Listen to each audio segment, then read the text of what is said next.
All right, hi guys. I'm International Master Yichen, and with me Hi. I've got D-Day Master Kenneth Hobson. and what are we doing today, Kenneth?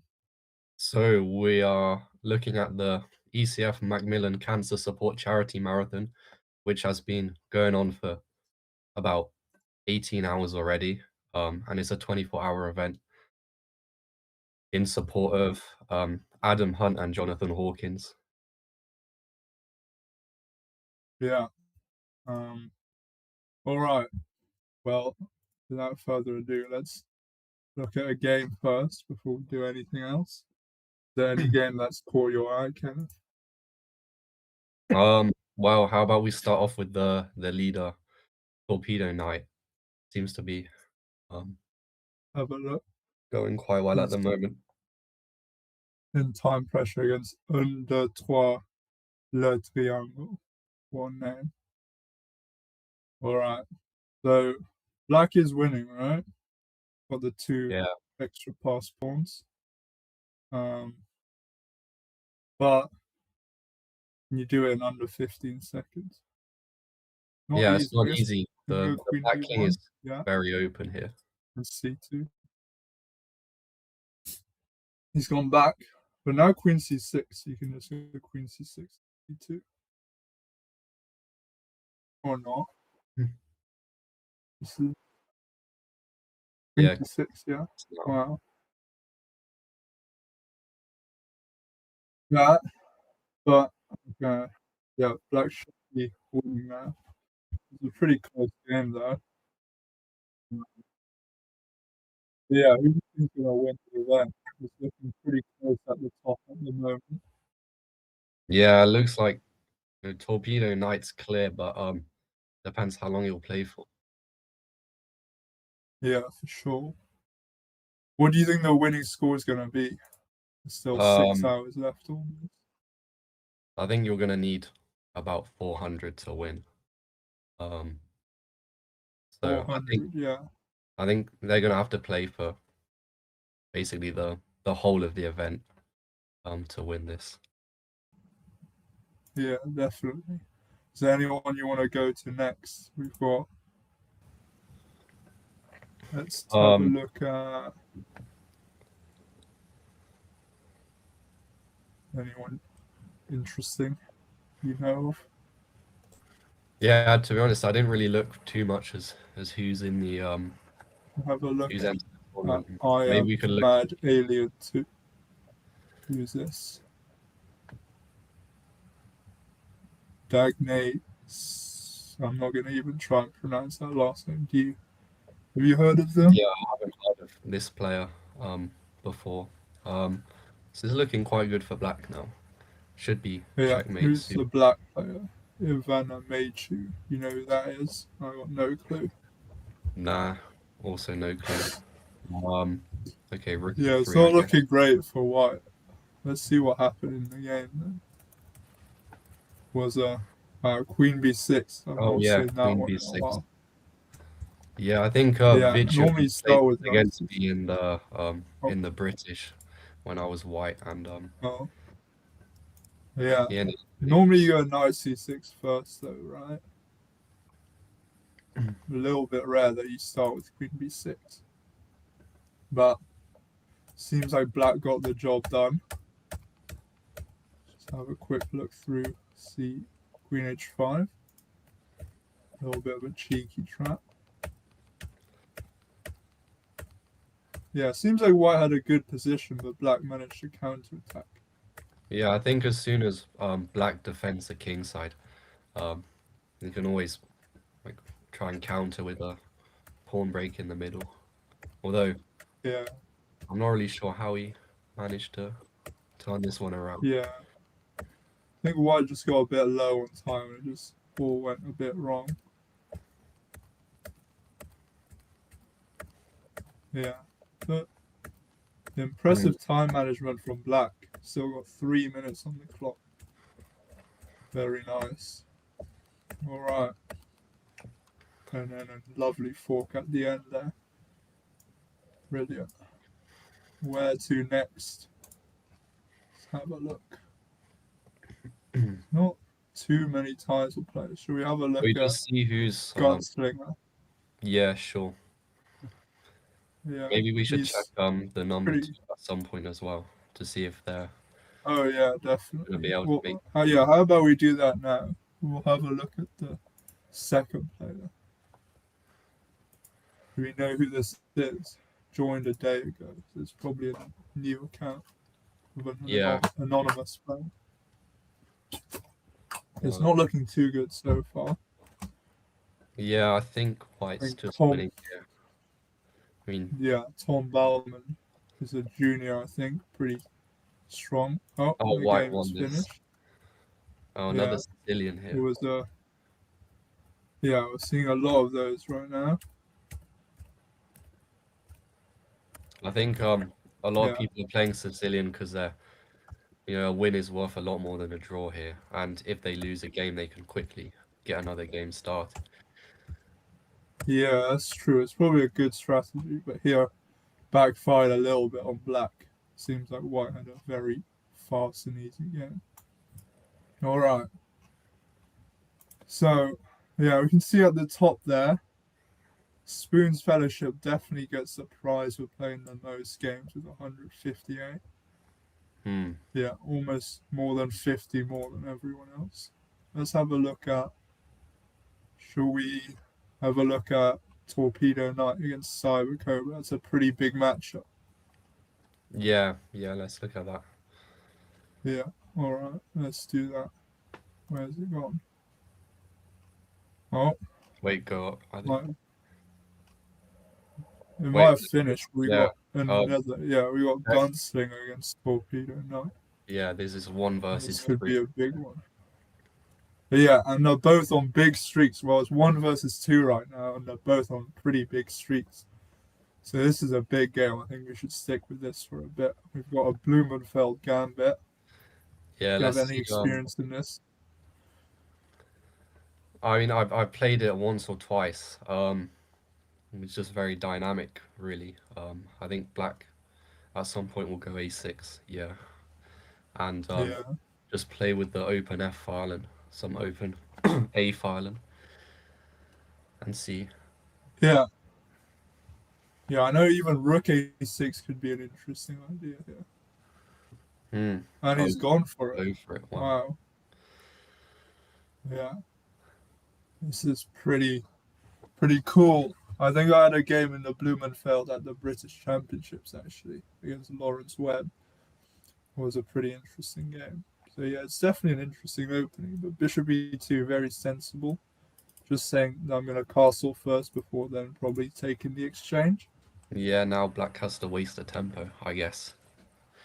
He needs to move the rook somewhere. Yeah, wow, he just ignores it. Ignore it. I guess his idea is to go e4. So bishop takes a6. Bishop takes a6. Rook e1, e4. Yeah. So yeah, e4 is very strong as well. Because now, whatever black does, white's going to get the c4 square. Yeah, but also if he takes, it's going to be knight g5 and then bishop c4, win back the pawn. Yeah, it's definitely not easy. I think black should just move the rook back, right? And if takes, maybe e4 and e3 and try and create something there.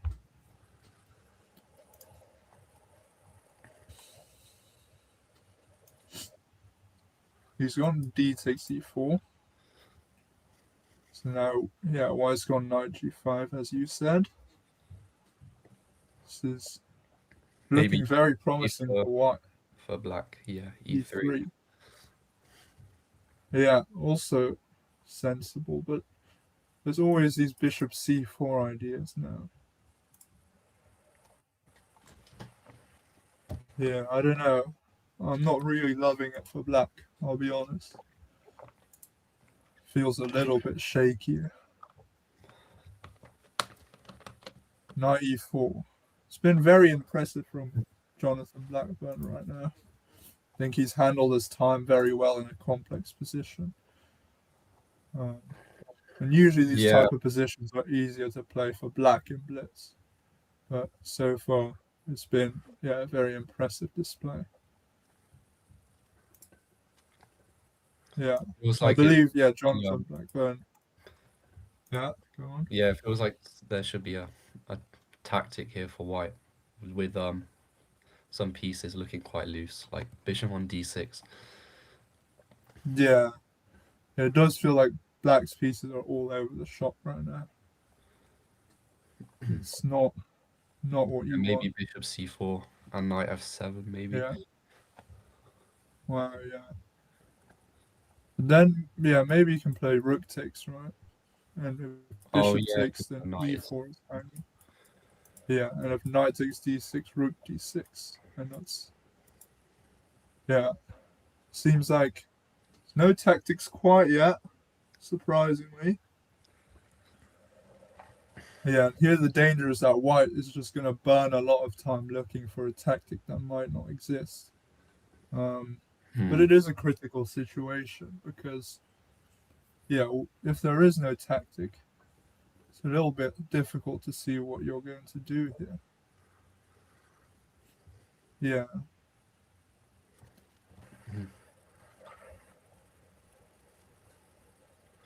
Yeah, I was looking at something like h4 Wow, really, 96. but he goes But knight. now black can take on e4, right? Yeah, Ah, wait, and I knight think takes you queen wanted, d5 or yeah, something. you wanted queen d5. Yeah, that's very nice. Because then knight f6, you just chop Yeah, the yeah, knight off. Yeah, that was a very nice complex tactic. But position. black, yeah, black did not fall for him at rook e8. Very, very interesting. Yeah, the only danger now for Jonathan Blackburn, I think, is just his clock. Yeah, I Mm. know. I believe he was commentating earlier this morning, right? So he might be quite tired. I saw he was playing quite late last night as well. So he needs to be really alert here. And it seems like he missed a trick potentially. I think both players have to be tied.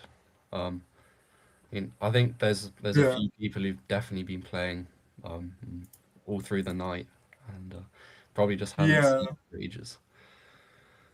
yeah. I think if you played 100 games, right? If you do the maths, that's if you take an average of around 6 minutes a game, that's at least 10 hours you've spent. So Hmm. yeah, definitely quite a lot of time there. But yeah, there's still five and a bit hours to go, so anything can still happen. I wonder if he's Definitely if trying you to pick up play the like streak here. rook f6 here. Whoa, Yeah. yeah. But Does it can work? can black? Hmm. Doesn't feel like it should work, but yeah, bishop c4 is a safe option, I thought, because now if b takes, well then I can just go g takes f6, right? Hmm. And I'll probably just run my king to f8. Yeah. Yeah. This one should be Yeah, and then winning I now. think white will try rook f1 at the end, Yeah, so rook king f1 f8. now, but then you can move the bishop back. Yeah, you can just move the bishop, and his rook does a great job defending. I mean, bishop c1 with the idea of e4, but I just think it's too slow now. Yeah, yeah. I mean, you can even go Go e4 e4. yourself, though, Yeah, right? so maybe white should play e4 first. Yeah, I think you have to. It's quite sneaky, but then yeah, has wow, bishop a3 also not a bad shout. Well, yeah, that's quite an annoying move, actually. Yeah, white's being very resourceful. Hmm. So maybe it's not. I feel like you can just go rook d8, right? Yeah, rook e6, Rook bishop e6. d6, right? Oh yeah, that's Another also good move. very nice, very clever. Yeah. So now Mm. e4. Yeah, quite a high level game this one, I think. This was a good one. Obviously, yeah, two very strong title players. It's always going to be interesting. Yeah, Yeah, surprising white they're will try staying. bishop c. They're so sharp, having played for so long. Yeah, yeah, definitely. Okay, queen f7. That should be wraps. Yeah. Who do you think has the advantage when you're playing for like over 10 hours? Do you think it's the juniors or the more older players? Um, I feel like it has to be the juniors just because they're like used to, You got the energy, yeah? yeah, they're just used to Yeah. spending that Yeah. much time in front of a screen just playing. Yeah. But they're probably not as used to staying up at like 3 a.m., right? Yeah, that's true. Um, All right. We have a look at David Hayden. I know he's a high rated player, hasn't played most of the event, but we'll have a look at his game, why not? Let's have a look. yeah, by the way, if anyone wants to donate to the Macmillan Cancer Support, then I think the link is in the description of the YouTube stream. So Yeah, if anyone's yeah, I joined the think tournament late, yeah, it's for a very good cause, obviously. And yeah, I believe we're already on like what 2,500 or something like that. yeah, So already yeah, raised a lot of money, which is really good. yeah, for sure. All right, what's happening in this game then? It's French Tarish defense. Do you have much experience in the French? Um, I usually go for either knight c3 or e5. I haven't really played knight d2 often, but I mean these structures are quite common. Yeah, so I mean, I think so far, yeah, I think Black is doing quite a good job considering he's almost 1,000 points lower rated. It's been pretty impressive performance. I Yeah, feel like obviously White is better. You've got this lovely E5 square, which yeah, White capitalizes on, but it's not immediately obvious. I guess yeah, which way do you even take? F yeah, takes. takes rook h6. I mean the Yeah, there's long-term some. You problem can for always. black is the d7 bishop here. Yeah, I think always B3. Yeah, kick the knight away. Has to go to A5. And then, yeah, the question is, what does White do next? Still not easy. Queen E3. I guess, yeah, maybe a plan is to go knight G5. Yeah, I guess the main problem is just that Black can't really do much. I mean, you could even look to go for something like Rook A2, Rook F2 at some point. Hmm. There's just so many ways this can go, but yeah, still not trivial, I think. I Yeah, think black David should go Hayden. Yeah, maybe bishop e8, yeah, bishop yeah, g6. almost played instantly. So I think Black has got very good understanding of the French defense. I mean, he's been playing quickly, playing all the thematic moves. Yeah, the question is, can you go bit? Yeah, probably takes is good, right? And Bishop G6. I think Black is actually taking over this game potentially. All right, because now A3 is loose. Yeah, it's not It's easy for good. white to play now. Yeah, John Wretch. Have you heard of him? Made his Um, account I saw 2008. him playing last night. Hmm. So I don't know, because he's only got 23 points at the moment, right? So Yeah, I don't think he's been playing too much. So maybe he's a bit more fresh. That's probably why he's playing well. yeah, yeah. Knight B7. Interesting. Bit passive. You could maybe have grabbed the pawn, but it's a bit risky, isn't it? Well, what is white doing with the knight? Yeah, Yeah, but queen now c3 is a good Queen move. is going to sneak in. Yeah, does Black even have a good response? yeah, queen d7, but now you could even just go knight d6 anyway. Yeah, it's been played.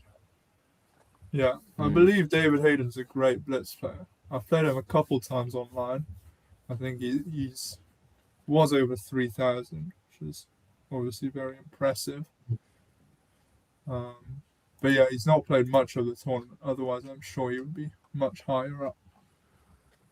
Yeah, for sure.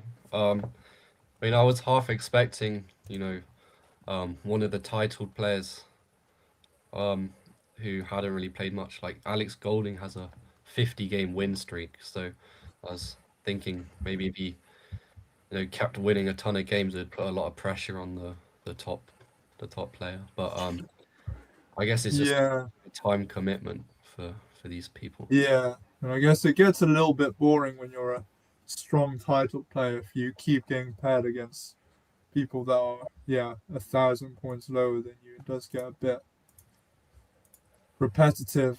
And obviously, if you lose as well, that's even worse. So, yeah, I understand why. But Black's still holding on Yeah, somehow, where's the although not for long. Yeah, I thought rook f6 might be nice. But yeah, this is equally as good. And I think it's gonna be wraps pretty soon here. So Yeah, I mean, you look. could go rook h4 maybe, or maybe just rook f6. Yeah. Still some work to be done actually. Is there an immediate win? Because Rook f3. yeah, Okay. Yeah, rook g3, king king h. f5. Yeah, king f5. Okay, it's still Or not yeah. like super clear. But then queen f8, king e4. Yeah, king h5 can't be the right. Or can it? Maybe it's okay. Yeah. But yeah, it just feels like your king has to run the other way. Yeah, Like, you want to try and make a dash for the queen's side. yeah, I think the This move on one, a5 just yeah. being the extra piece, but it's just a spectator and it can't do anything. Yeah, I think this one will finally be finished. Yeah, now just rook h3. Yeah. And it's mate in 2 even, because there's Yeah, queen yeah. f3. Wow, surprised he missed that h4. I mean, it probably wins as well, right? But definitely, yeah, a bit surprising you didn't see that. g4 maybe? Is it still hopeful? Yeah. Ooh, maybe. Yeah, I was thinking maybe. Still not easy, right? Yeah, he definitely missed his chance. I mean, okay, still should be. Yeah, it takes. Yeah, I Wow, was what a move. having to think about this. But does it actually win? So queen f. Oh, he just Queen takes the rook, g5 right? is the threat. Can he? Yeah, queen Now he has to e7. dash, maybe. Or okay, yeah. Yeah, I was thinking yeah. I king mean, five. oh yeah, queen f6 is very nice. You Wow, had yeah. knight c6 still, right? Still defend here with knight c6, I think. Wow. Yeah, But yeah, it's hanging yeah. on by There a was thread. Yeah. I was, yeah, with the time pressure. but yes, I think I we think it was a can. good game from John WR. Shall we Maybe spec? we can have a quick Wait, yeah. look at. Let's Yeah, we can have a quick look at Gawain, but he's playing someone almost 5 times less his rating, and it's mate in 1. So we'll have a quick look and see what happened here. It was a typical Gawain King's Indian. Well, I actually knew the theory. I think I've been surprised. There's quite a lot of people that are under 1,000, but know quite a lot of theory, which is very cool. I think just Yeah, shows this how here with how knight g4 is yeah quite a typical Queen one in this h4. position. Yeah, I guess White just has to swap this bishop off somehow, some point. But yeah, I mean White's played a very good game, but when you're playing Gawain, not much you can do unfortunately. All right, yeah, I think it wasn't too bad of a game from White. just not much you can do sometimes. Yeah, maybe let's check Gawain's next game. Wanna, Maybe we could watch the yeah, at the wanna have a look at that? Sure. Yeah, all right. We've got Trompowski, G6, 92. Yeah.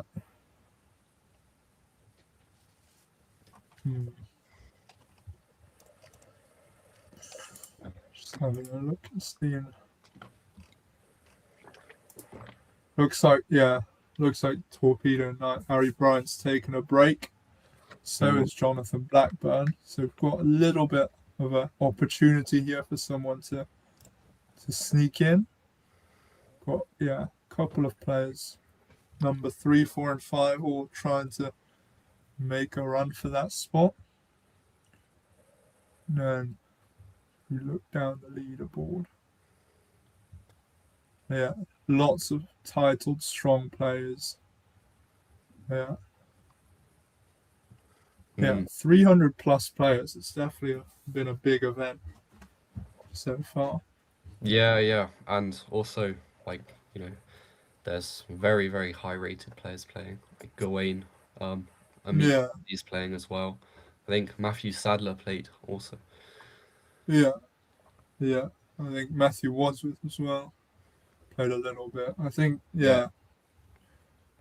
you could argue the longer it goes on, the better opportunity it is to gain some rating, because the higher rated players will be more and more tired and less alert. So if you want to get some rating, I'd recommend joining the tournament right around now. But Gawain F4, very nice. Bishop is looking a little bit shaky. Yeah, but I don't think he can ever. Well, he could go with. You can just go G5. H5 is protected.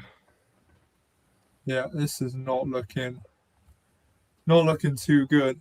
Yeah, I don't think you can't exchange signature kings in. G5. Yeah, just G5. I mean, Wes got 2 pawns, a little something. Wow. Gawain's saying you can't even move your bishop because of bishop E7, rook E8. Yeah, very professional. Yeah, what's white even meant to do?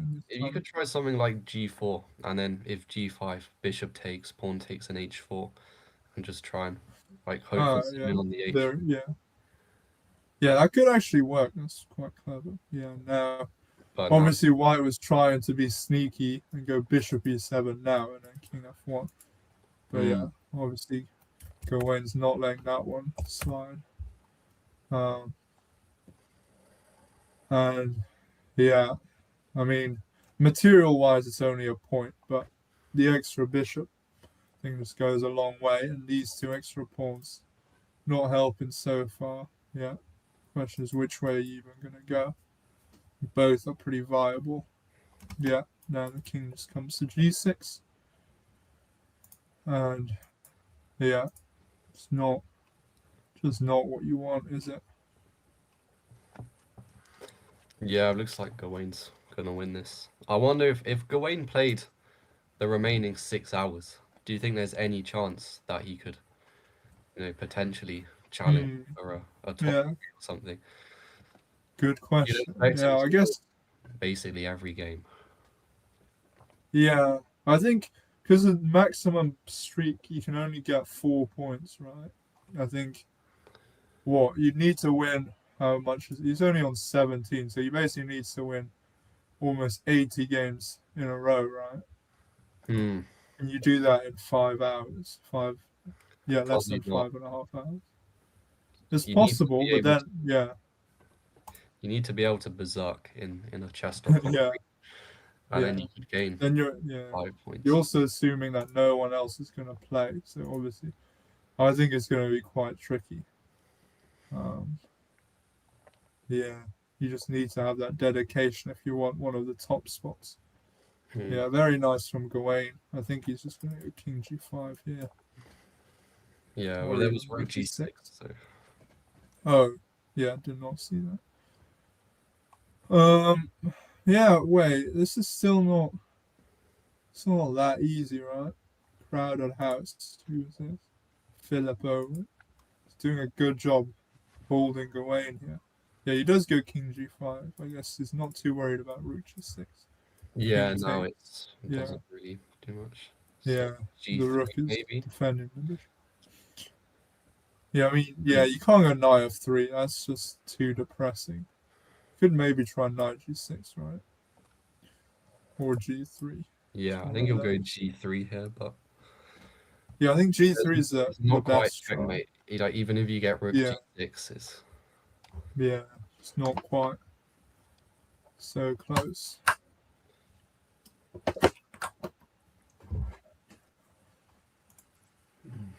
Yeah, Knight F3 is not the way to go. yeah. Maybe we should switch games. I think this will be a fairly easy Yeah, technical win. yeah. We can trust Gawain there to get the job done. Torpedo Knight is back to playing, but I think we'll have a look later. I think there's Wait, a shall we have a 2 look at CM match. Knight Although, Splash? yeah, we'll have a look. Yeah, I think this is Avyuk Desgupta, right?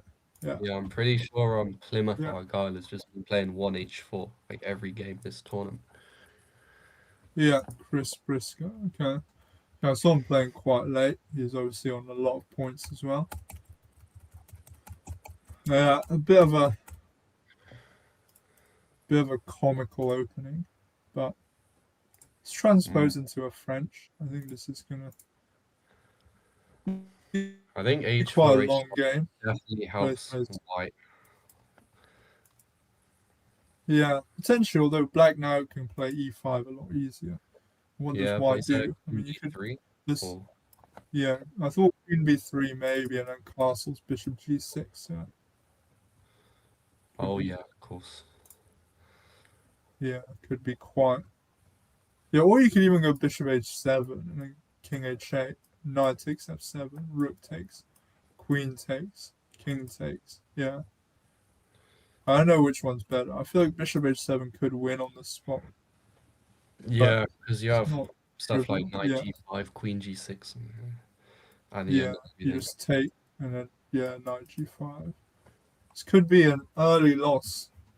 Big upset here, almost 600 points difference.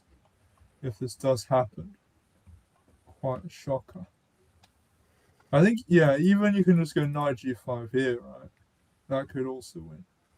Yeah, Knight G5 immediately, right? Yeah, I think that might be even cleaner Mm. potentially because Yeah, Knight G5, King H8, I think maybe just Queen G6. And Knight now F you're threatening two Knight things. F7, yeah. Yeah. Yeah, and if takes, Over. just Um, H6, and there's no way to defend that. But let's see what happened. Yeah, I'm not a great fan of Bishop G5. This definitely can't be right. yeah, I feel like that's too slow somehow. I mean, I think you have to go Knight G5. Yeah, but even here, it's already not as easy. Black, in the worst case, has like Knight H6 or something. I think definitely Knight G5 here is the way to go. Yeah, this one's gonna take a while now, but I think Avyuk's gonna turn this game around. What do you think? Yeah, I mean, as long as he doesn't fall for some tactic. But I don't think he will, just because he hasn't really been playing much this tournament, whereas I think Plymouth Argyle's been playing for Hmm. quite a few hours already, so. Do you want to stick with this game, or should we head somewhere else? Yeah, we can head somewhere else. Um, Yeah, there's that's quite a high-rated untitled game. yeah, let's have a look at Two that. actually. We can I have a don't think look at we've, those two. yeah, I don't think we've seen these Yeah, players play before. got an Um, interesting end game from Pirate Knight against the Triangle. Um, hmm, it's probably going to be a draw, right? yeah, Should we see what happened in the Pirate end? Knight's playing for a win. There's a Italian, not the most exciting. Yeah. White felt like, yeah, it was a little bit better, but b5 is very strong. White decided to sack. Maybe queen Yeah, I think, e6. yeah. Yeah, queen g3, I think white's just winning, right? Yeah, it Yeah, looks like quite surprising.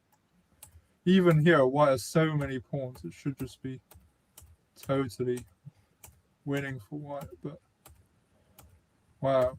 Yeah, it's impressive. Black managed to defend really well. Hold on. Oh, we've got oh, a it's like draw. they agreed to draw. Yeah. I mean, yeah, even black could have gone for flagging opportunities.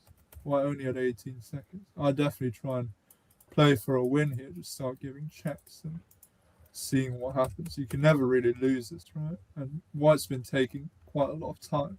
So Yeah. that would have been a good chance. Who else? Who else is playing? I think there was another, yeah, higher rated untitled game. We'll have a look at this.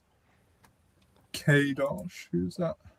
Darshan Kumaraza. I think actually, yeah, I believe he's around my age. I think he played some British championships many years ago. I've not heard that name quite a while. But here we've got a G4. complex game. Queen G4, yeah. Queen G4 picks up the rook. Yeah, GM Norfolk, Andrew Brett was, yeah, close to leading most of the tournament. I think he might just repeat and then pick up the. Oh, he's You not. didn't see it, no? What? Yeah. Yeah, he's blown it. No, right?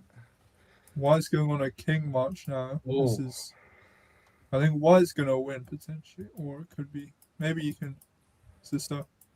Oh, he's gone for it. This could be, yeah, He's this going is a queen brilliant G1, display. queen C1. But yeah, but just it should be F4, right? yeah. Wow, what a turnaround. This is beautiful. Yeah, the king just running all the way from G1 all the way to H6. What a game. That was very nice. What a win for White. Time pressure. Yeah. Anyone See, else? what else have we got? We haven't seen. Night Slash is still playing. Let's have a quick check in and see what's happening there. Yeah, interesting in-game. I think we predicted it. Black should be winning now with the extra.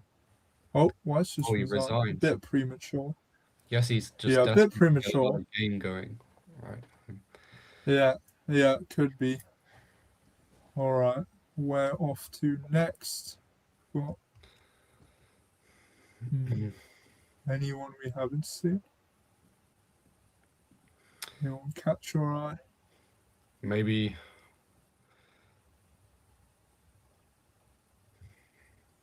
Yeah, to be honest, I really don't know too many of these people. Their usernames. Yeah, same. Yeah, I'm not really sure about many usernames, to be honest. Can have a look at another untitled game here. Yeah, let's look at this one. Yeah, the Boston Strangler. Yeah, who's that? Nigel. Yeah, Burtwis. I think I've played him a couple of times at the UK Blitz final. I think. Who's VKT chess? No one knows. Interesting endgame here. Yeah, I guess Black's too low on time here, so White. Yeah, it's probably. Yeah, objectively, it's probably a draw, right? Feels like Black should be able to hold objectively, but it's not enough time here.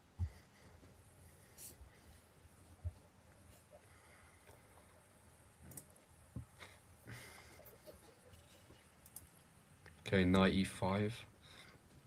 Yeah. Bishop d5, knight e5. Yeah, it's just the draw, isn't it? Actually, his king g5 is a little bit. Yeah, king g5, knight c4. Yeah, and then rook d7, king e8 maybe. Good. Or just knight e3, right? Just go knight, or knight b6. Yeah. Wow, he's gone for this. But yeah, I guess White will still win on time, even though he's going to lose. Ooh, king f6. That is lovely. Oh, yeah. Yeah, we missed that one, actually. Yeah, and I mean, I think even objectively, it's probably winning somehow. Bishop e6. Maybe, yeah, bishop e6, king d8. Maybe. Oh no, then you just check, takes. Yeah, very nice. King d8, rook e8. Mm. Yeah, brilliant win.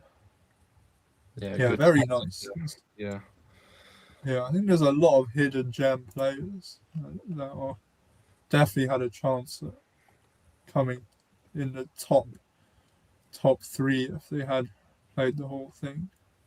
So yeah, let's have a look at the leaderboard then. Torpedo Knight lost the streak. I wonder who he lost the streak to. Yeah, Jonathan Blackburn lost the streak as well. So it's looking a bit empty at the top there. Someone definitely could sneak through a Maybe big Larsen's streak. Benoni. He's on a 12-game win Yeah, streak.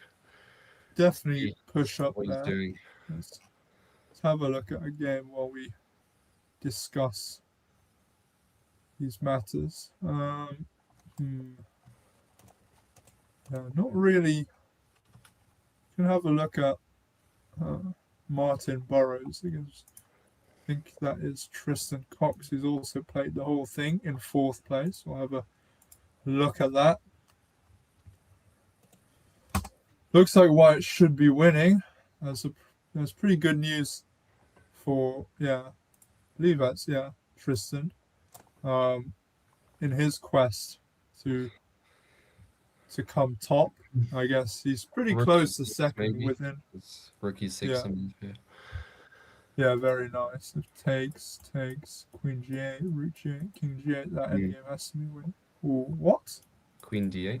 There's a couple of things Yeah. going on there. Oh, okay. Interesting. Yeah, Um, yeah, I mean, should probably. still be fairly Yeah, straightforward. I guess you put a pawn on yeah, h5 and then yeah. Just probably Queen D5 if you can. Yeah, should be good enough. wait. Could you have taken and then gone a4 there? Oh wow, takes A4, C5, B3, C6 takes. Yeah, I guess it's still winning for White, but Yeah, yeah, but that was definitely the practical decision. okay, this is Yeah, quite a blunderful game. I mean, yeah, Rock Troll has got to be just so tired from playing. yeah, definitely. Yeah. Ooh, Torpedo Knight is playing again. Definitely wants that top spot, Hmm. doesn't he? Should we end by looking at the leader right now? And he is playing at Sure. 800, so Actually, let's finish this yeah, game. I think we should yeah. also We'll finish watching. we should give a shout out to both Adam Hunt and Jonathan Hawkins for Yeah, yeah, this is definitely. the charity event. I know for me, Adam was one of my coaches a couple of years ago, and he's because he was also born in Oxford like me and won a lot of the junior events. So um, his name's on all the trophies and everything. So yeah, when you win an event and then you also see the past winners and see someone of Adam's quality on the trophy, it's quite a prestigious thing. Makes the award like very, very nice to win. I don't know if you had any experiences with home, Yeah. but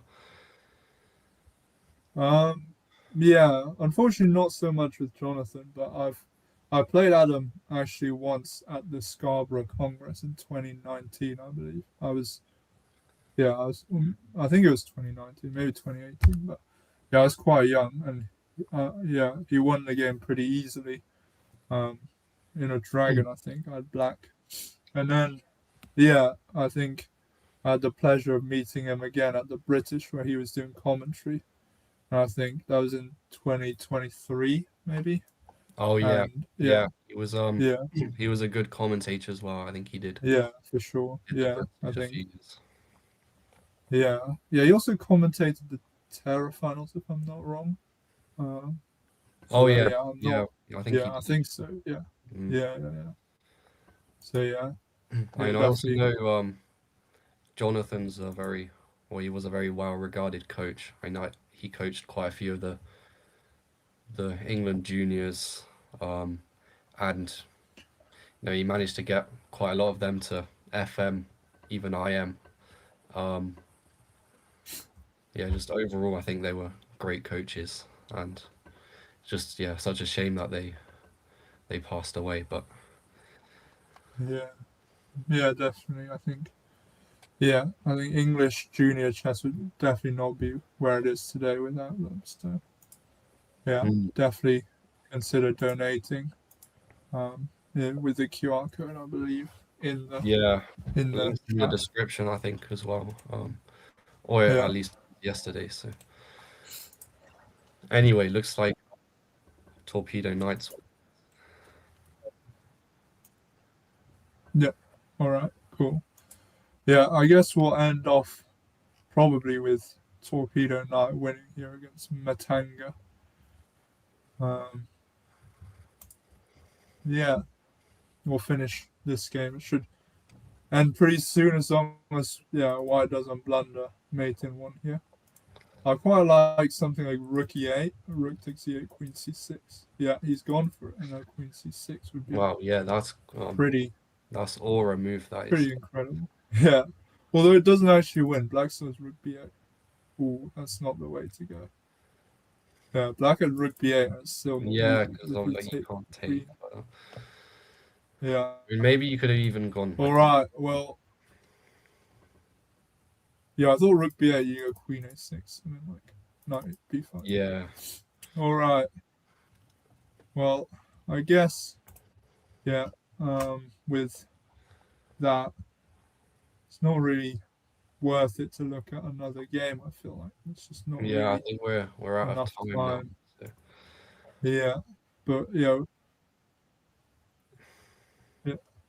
Well, yeah. Thank you very much for tuning in.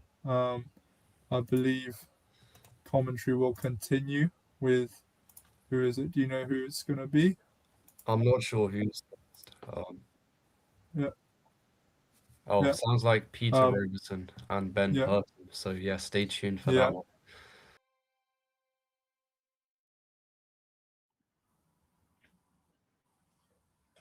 All right. Hello, everyone. Well, we're on Robo. Is this good?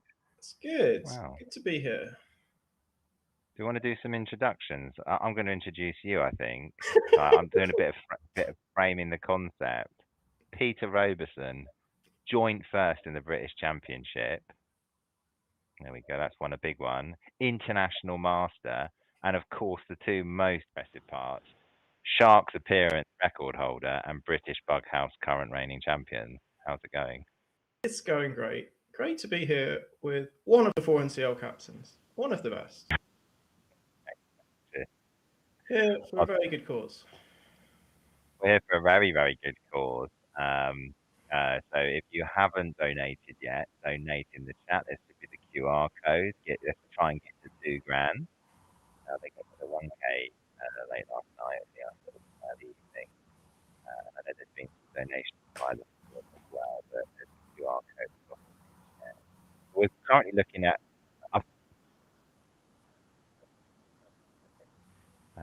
I've been a bit biased with who I'm sharing here, because I'm sharing Rock Troll. So yeah, did they miss my monologue? Fourth place. Fourth place. Yeah. Still issues with my audio. Always good fun. Let's have a little look. All right. Well, Rock Troll seems to be in. Let's have a look how he's doing. Rock Troll is in fourth at the moment. Good prospects of top two.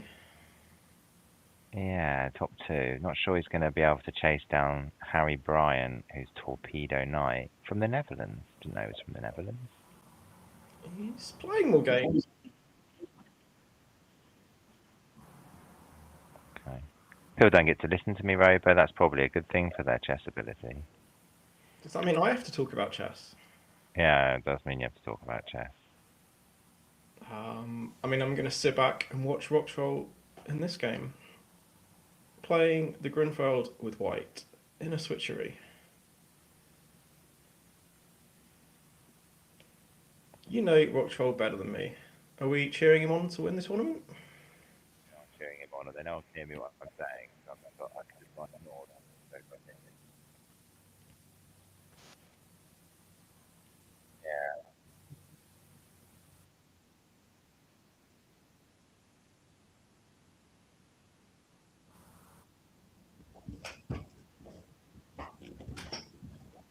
All good? Quite a slow game. So like, I joined earlier. It's one out of one. 100%. That's the story of my career. Have a little look. I think they're relying on you to commentate. I don't know if they can hear me, but if they can hear me, brilliant. Because I'll just keep talking. So just see my mouth move. That works. Okay. We have a Okay, very so slow what? blitz game. It is a slow blitz game. We're battling in the nuances of the reverse Grunfeld on about move 12, and we've used half our time.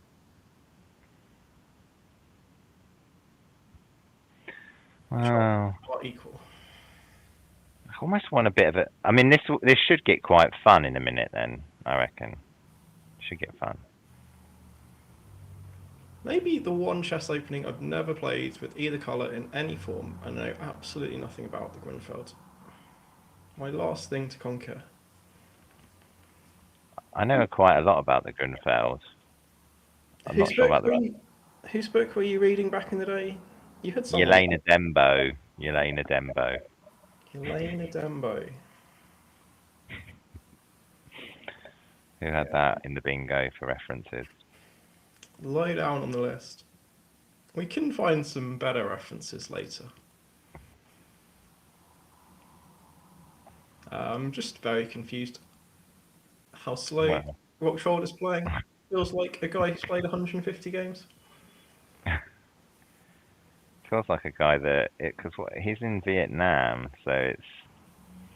I actually don't know where that. I mean, I know that from work that Singapore are +8 and Sydney are +10 at the moment. So time zone. I'm gonna go. It's still like not, but he's played a lot of games, so I'm guessing he hasn't slept much. He played all. Can we see the live position? This feels like it's not the live position. Well, that was fun, wasn't it, Robo? I think we've had the first 10 minutes of me voiceovering because I just reloaded my microphone, so that was good fun. So we had Rocktroll, he won. Did people miss my nice introduction of you as well? I think people did. British champion, well, joint top and British Bughouse champion. Facts, right? I've got the trophy here to prove it. But we've also got. I mean, I talked about record holder for the Sharks as well. But you've played Adam Hunt and Jonathan. Well, so have I, but very, very unsuccessfully because they're great players. But you played them both over the years. So Jonathan more than Adam, but played them both. Played Jonathan a lot, never won. Which I guess is the main thing I remember about him most. Sitting opposite him in a worse position, sometimes drawing, sometimes losing, never ever feeling like I was going to win. Beast of a player. And good to be here to talk about two of them. Yeah. We've laid now people can hear me, which is good. We've finally sorted the audio. Although David's going to say in my ear, no, we didn't sort the audio. We still can't hear you. No, I'm joking. But hopefully. So, hi everyone. I mean, it's quite a poignant one, really, because I mean, Jonathan's not far off our generation, and Adam just above. So if you can give to Macmillan in the chat. It's a great cause. I think we've joined a live game with Gunslinger in a lot of trouble despite his racing edge. Yeah, Jonathan Blackburn. White is probably winning here with the pawn on a7. Bishop takes e6. The bishop pair. Better king. Can you not go for a cheat? I would have gone for cheeky G4 exclam, trying to go bishop G2. I think we go bishop f5, bishop e4. I prefer my plan. I'm joking. Has he not got like rook a6? Looks very dangerous. White is winning in lots of ways, but has 30 seconds and minus 700 rating points, which always makes things hard to convert. Yeah. White is not favourite, but has played very, very well until now. So White. Yeah, I'm just trying to see if there's is there some? Oh, I don't know if I like that. Oh, maybe. Not sure. Yeah, we're getting flagged too, aren't we? Probably. We are very, very, very winning. There's no increment as well, which is always problematic. I mean, white is... Take the knight. Oh, yeah, we're getting flagged. I think he's too slow. Queen here. Maybe draw flagged. Well, maybe not queen, and then you can just we got a queen. the little build. Oh, wow, big upset. Mara 2000. Who are you? Take a bow. There we go. Let's have a little look at that. Ooh. Mara 2000. I appear to. Oh, okay. He's played Gunslinger 3 times. He's got revenge for the first few games there. So let's go. Have a look at see some other games. Billy the Kid versus someone else with a fantastic first name. I'm assuming that's Billy Fellows. It is Billy Fellows, yeah. Impressive racing. So let's do some fun stories. Let me say, I've got fun stories about the two people this tournament's dedicated to. Actually, well, my fun, obviously, I look after the Sharks, as you know. Do an okay job with that, and we've got the most norms in history. And one of the things I usually do is try and sign really good junior talent, and I didn't really take the hint from Adam Hunt. So many years ago, I got an email from Adam Hunt saying, like, I've got this amazing player coming over for a scholarship at Woodbridge School, where Adam was such a successful teacher. And I was like, I've really got a full squad. You know, we tend to have quite a loyal populated squad, and I was like, I'm not sure I've got room for them. Ends up being that person ended up being Justin Tan, Grandmaster. So that's probably one of my biggest non-signings. That I really should have listened to the amazing coach that is Adam. There's been a few over the years, but yeah, Justin turned up at Woodbridge, and then not much longer later he was a GM. It was all very impressive. Yeah, and then Jonathan obviously played a lot with Cheddleton, a really fantastic team, and Adam played quite a bit sometimes with Blackthorn, two really great 4NCL teams. I know missed them both, so that's their shout out to them. Yeah, it was a slightly different generation to Adam in terms of when we were actually playing, but like a lot of players, you don't play tournaments at the same time. You see them in the 4NCL. It really is the social hub of English chess. The one time I played Adam was in the 4NCL. Probably most of the times we chatted was in the 4NCL. Great place, great guy. Yeah, another player who I never beat. And Blackthorn, another one of those 4NCL teams who've added a lot. As 20 years? I'm trying to work out what I would just try bishop takes to f6 here and hope that he takes with the king, and he won't. That thing. Yeah, black is winning, which is why black is winning kind of easily, which is why I was going down memory lane. Yeah, should we have because obviously we were watching Rock Troll, because Rock Troll, Tristan Cox, one of the best opening prep players probably in this whole tournament. And Tristan Cox, a very good friend and a shark when he's over in the UK, which is quite rare, but he's from local to me in Sutton Coldfield, and a really great guy, and a really great player as well. He's got quite a nice position. I can flip the board if we want to go from the Rock Troll angle. I mean, I think he's going to win, so let's watch him from his angle. Yeah. Although White is fighting well to try and regain this piece. Yeah. Oh, here we go. Party time. Knight takes, yeah. Bishop takes, knight takes. So he's no longer a piece up in any capacity, but he's going to have still the big edge. White needs to take on e4 here. But then bishop f7, and then white resigns. top advice there. All of my advice is terrible. Bishop, oh, okay, he's gone for simplicity here. Black will mop up. Maybe move from 4th to 3rd in the tournament. I know, Rock Troll getting it done. Come on, the Rock Troll. Let's have a little look. I mean, Billy the Kid's still playing that game. Let's go back to it, see if there's anything. Nothing much changed, although pretty scrappy by white. You know, I would say. Probably want to play A3. Oh, no, okay. I'll be quiet. It's not too bad, actually. King D3 here. Nope. Okay.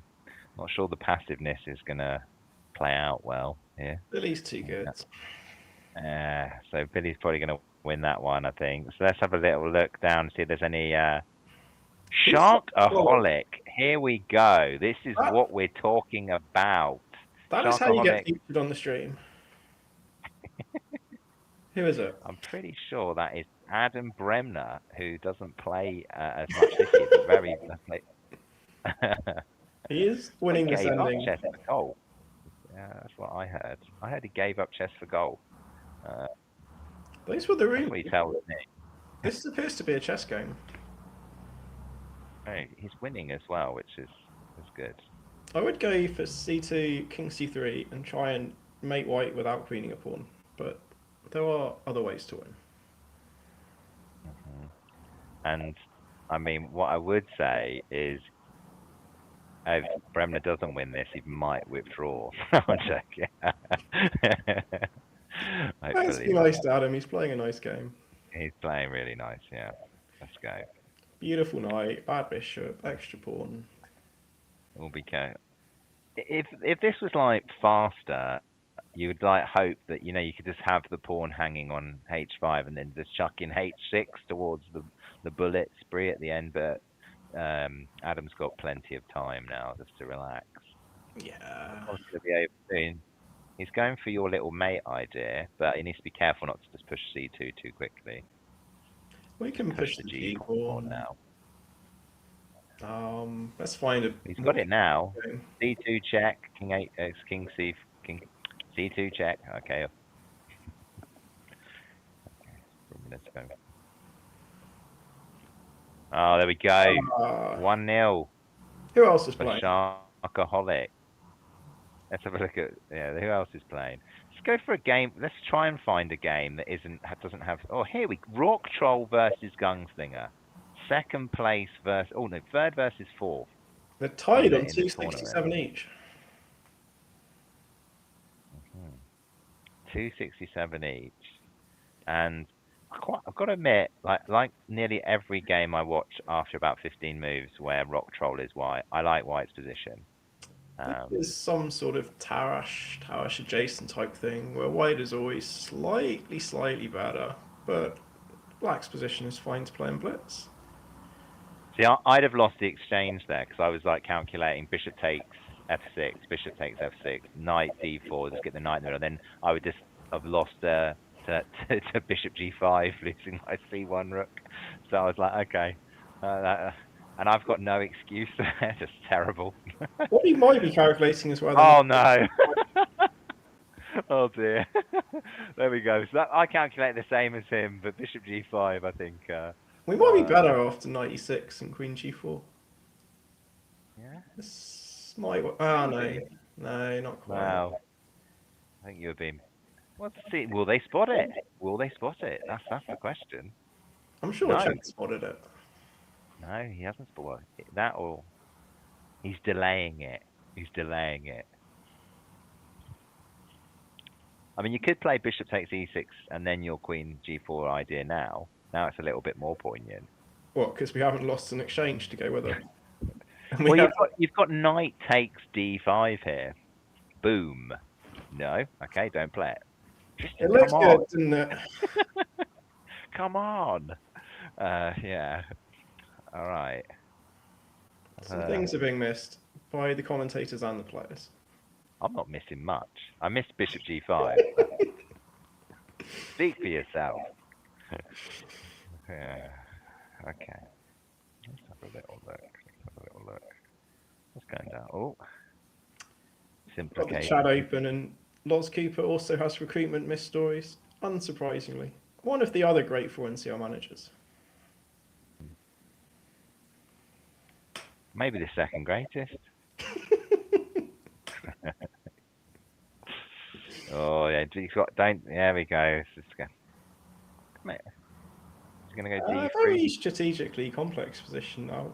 Well, f4, and then I just. Oh dear, no f4 anymore. Oh, it's quite cute. Bishop g5, the most missed move of the game. There we go. We have rook c7 maybe. Yeah, rook c7. No, I like that. Now getting. This is far more complicated than it should have been or could have been. I guess. Just very complicated blitz game. Knight h5 is my tip here. Go for g7 and threaten f4. Sounds good. I seem to feel whenever I analyse blitz or play blitz, I swear I actually feel like I'm a better blitz. Like literally, I should just blitz every game. Well, that's kind of what I used to do, but like I would struggle with these positions. In this position, I'd be all over the place in the 4NCL. Maybe f. Ooh, no, he's threatening bishop d8 now. Maybe queen c3 gives us a lot of control. Ooh, like it. Yeah, nice. That is a nice one. Oh, Now it's rock troll. Rock troll. Clear White is doing very well. But Rock troll. It's about to go third with That's good. 3 more good moves.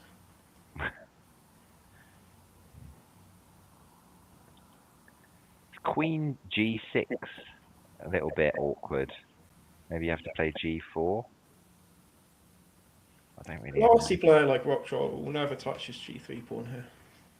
Yeah. Whereas a lack of classy player, me, would just have played g4 and probably got given black loads of counterplay. We don't want to play it if we don't have to. I mean, it's Rock Trolls to lose, surely, isn't it? No? It's only a pawn now. Black played some good moves. It's a pawn in a position. I would check. I would keep my rook on and go back to c8 now. Hoping for king h7, bishop g4. Yeah. But I suspect black will go rook d8 and keep begging for trades. Yeah, but rook d8, queen c7. No, bishop d5. Oh, cut Rock Troll. Although, can he just take on e4 here? Have we just missed that? I missed that. Don't know if Rock Troll's missed it. Oh, Now I'm going. yeah, it's just game over now. Oh no, there's still a bit of play with knight g5. Queen f8 looks better for white. He's Queen lost f7 looks better for white. Yeah, queen f7. Queen f7 is queen f7? Queen f7, then you could, you know, pot about. Go for a king march if he goes f8. So, I mean, this is still one for the Rock Troll. But I mean, you can just play anything here, really. Like bishop g4 is fine. He might choose e6 to be fancy. Oh, we're not as good. Well, you're as good as Rock Troll. I'm not. I'm as good as Rock Troll. It's been impressive. Expressive, yeah, Rock Troll. Tristan Cox going in. Is he going into second or is he going into third? Let's have a look at the standings. Maiden 2 or 3. I think he's going to. I think whoever wins it, you know, these two might podium. Spoon's Fellowship has played a lot of games, so these two. There we go. Well done to Rock Troll there. What a game. There we go. One of the best Probably the best game we've watched. Trendle. Oh, I saw the the one Sharks. Trendle. Talking of the Sharks, Trendle is here. Thomas Rendell, who I know has also played Adam Hunt and Jonathan Hawkins over the years many times. One of the original Tom restaurants. going. Yeah. Why isn't he I here? mean, Adam, one of the best commentators at the British. I used to always really enjoy Adam Hunt's commentary when I saw him commentate a few times at the British as well. Well, a fun story with so when because we've talked about them generationally.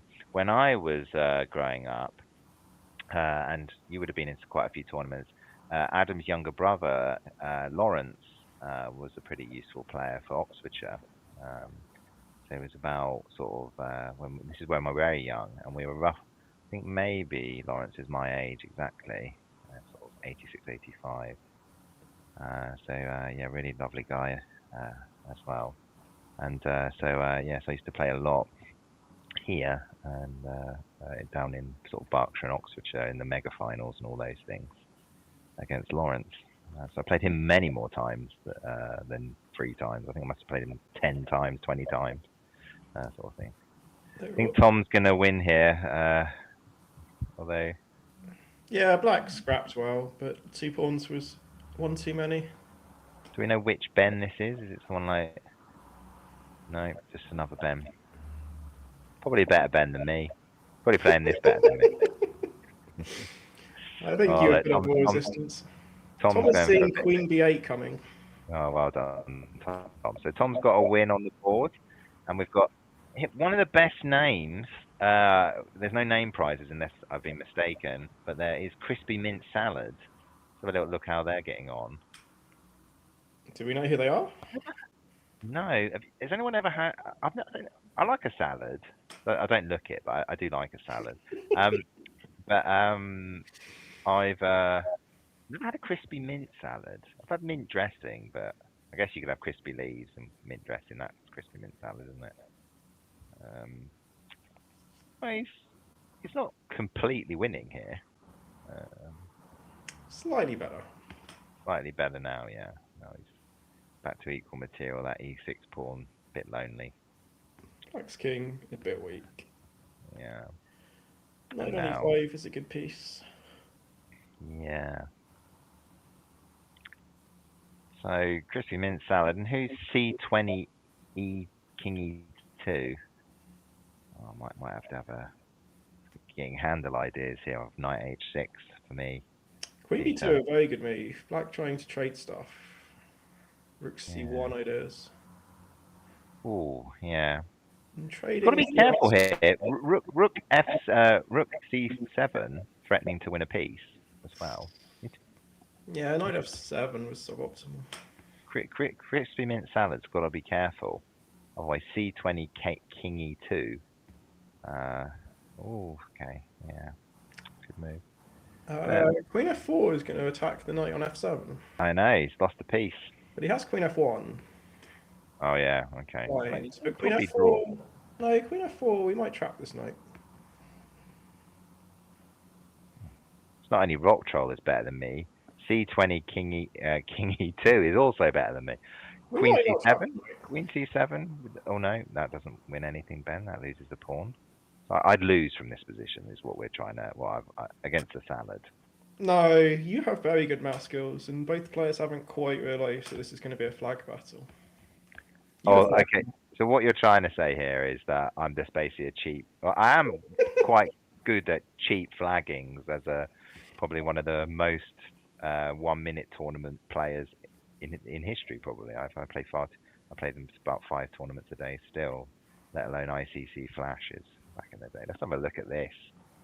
I think this is just going to be who's got a quicker mouse. Exactly. The purest form of chess.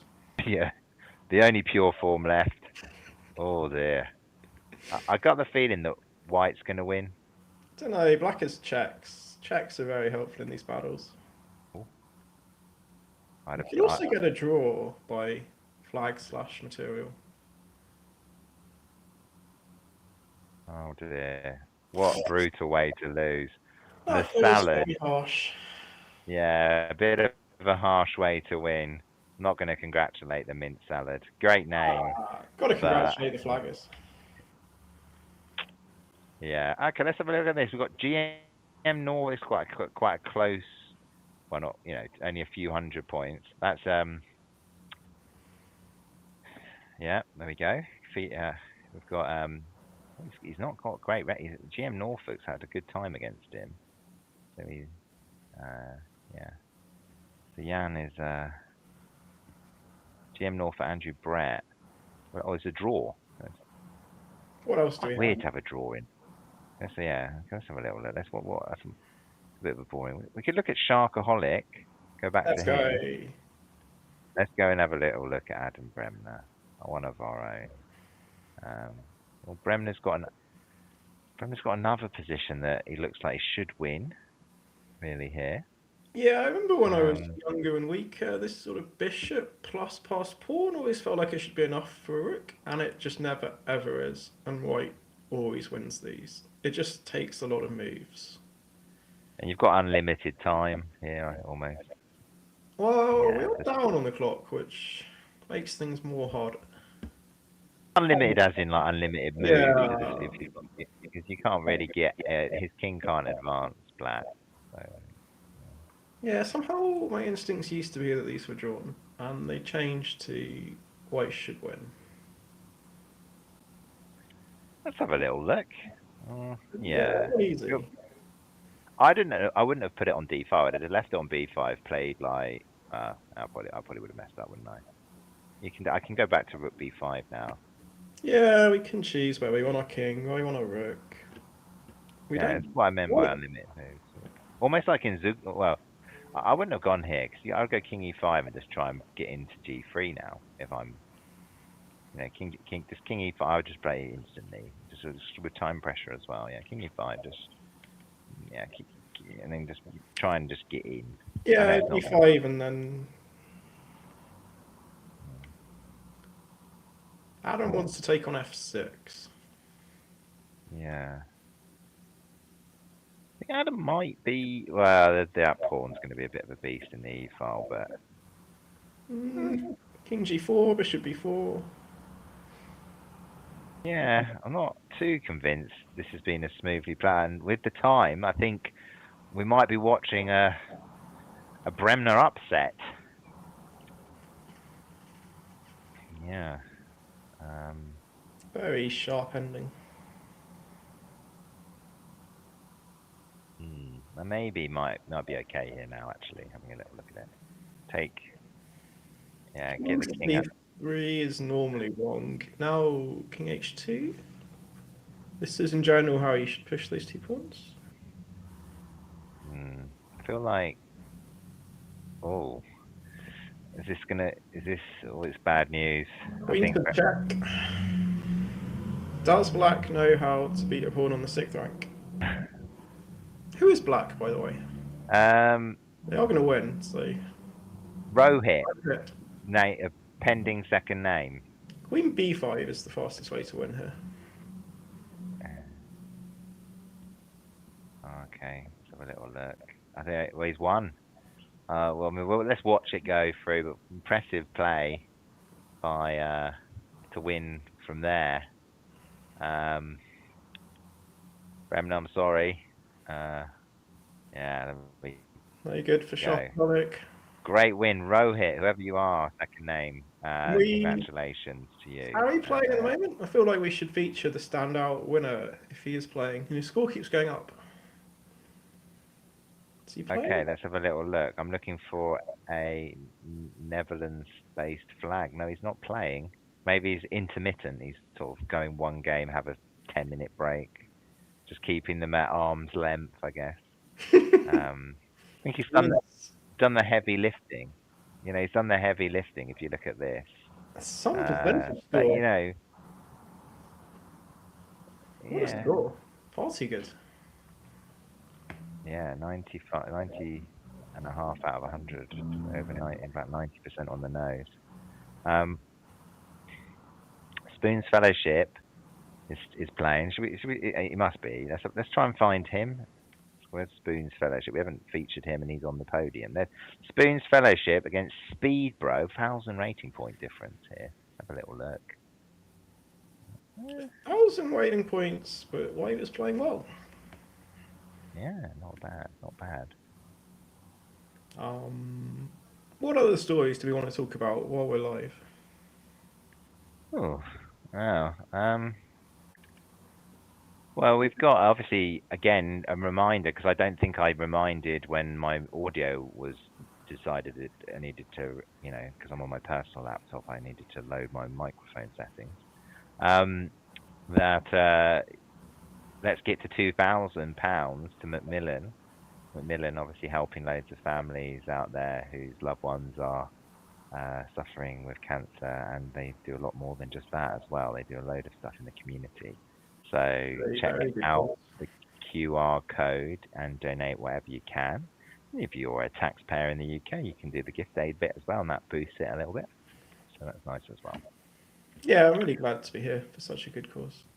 Macmillan, one of the very best. I think one of the things, the story for me is like Jonathan Hawkins, when he's not that much older than me, and when I was a junior, he was a few years older, and he was about 160. So, and when he was 160, 170, when he was about 18. So I think he's the player in the world, in history of chess, that is almost like an inspiration to anyone who's about 16, 15, 17, 18, even into their early 20s, who's wanting to go from, decent club player to grandmaster and British champion. I mean, the way he methodically, you used to watch his games when he won the British, and then at that point he was around 26. He was playing at 2600 type level, and he would just play it was almost like when you watch Michael Adams play. He would play this methodical chess that he would go into endings with the 0.3 on the computer, but you almost knew he was going to convert it because he was so well drilled in the Karstenmüllers, the Dvoretsky's, all these fun things that you can learn. And he's an example of 10,000 hour rule, whatever you want to call it. He's massive sort of inspiration to all those juniors out there, or even club players who are not as junior as juniors, who want to get to say a master level. You can do it because Jonathan Hawkins showed you how. So yeah, and he wrote a book covering endgames, covering a few specific endings, talking about how just going very deep into a lot of things, into things you like, helped him a lot. Very good book that I would happily recommend. I remember playing Hawk at the London Classic. We had what I thought was a really interesting game, lots of ups and downs, we castled opposite sides, lots of interesting things happened, and it ended in a draw. And then after the game he talked to me and was like, that was a bit boring, wasn't it? And I was so confused. And then I looked at the game afterwards on the engine, and it was basically zeros the whole time. And I was like, okay, he understands, he controls things just at a higher level. And it was maybe one of my first times talking to a GM after the game, and it was like, okay, I can play as well as them for 10 moves, 20 moves, but they just understood it deeper. And it was, my impression of him was he was just in control in almost every moment, in almost every game. It was so hard to beat. I think when he climbed from 2400 to his peak, he just lost so few games. Yeah, I think, and you've almost got in the top of British chess, you kind of got two sorts of players. You've got your McShanes and your Gwaines. Shout out to Gwaine, a very close friend of the Sharks, but who are kind of that really tactical, and then you've got that methodical, super positional understanding of your Adams, your Howells, and I would put Jonathan in that sort of bracket of great positional understanding as well. Yeah, I would say almost a successor is Wadsey. I get similar vibes from him. For sure. I don't know how you beat these guys.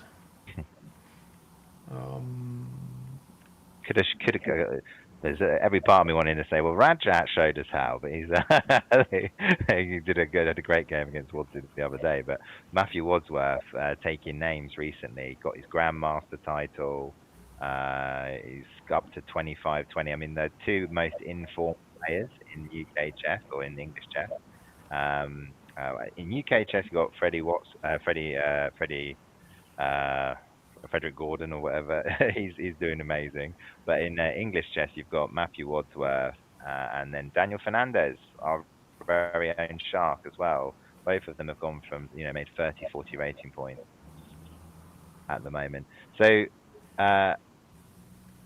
Spoon's Fellows has managed to convert that game. Just while we were sort of reminiscing, Yeah, and let's shouting make out another game. Matthew Keep Wadsworth reminiscing. there. Because actually, A little look. improving after you go past 2500 is one of the hardest things in chess. Like, you make it to Grandmaster, it's the thing you've been aiming for forever, and then you have to keep going, or choose not to keep going.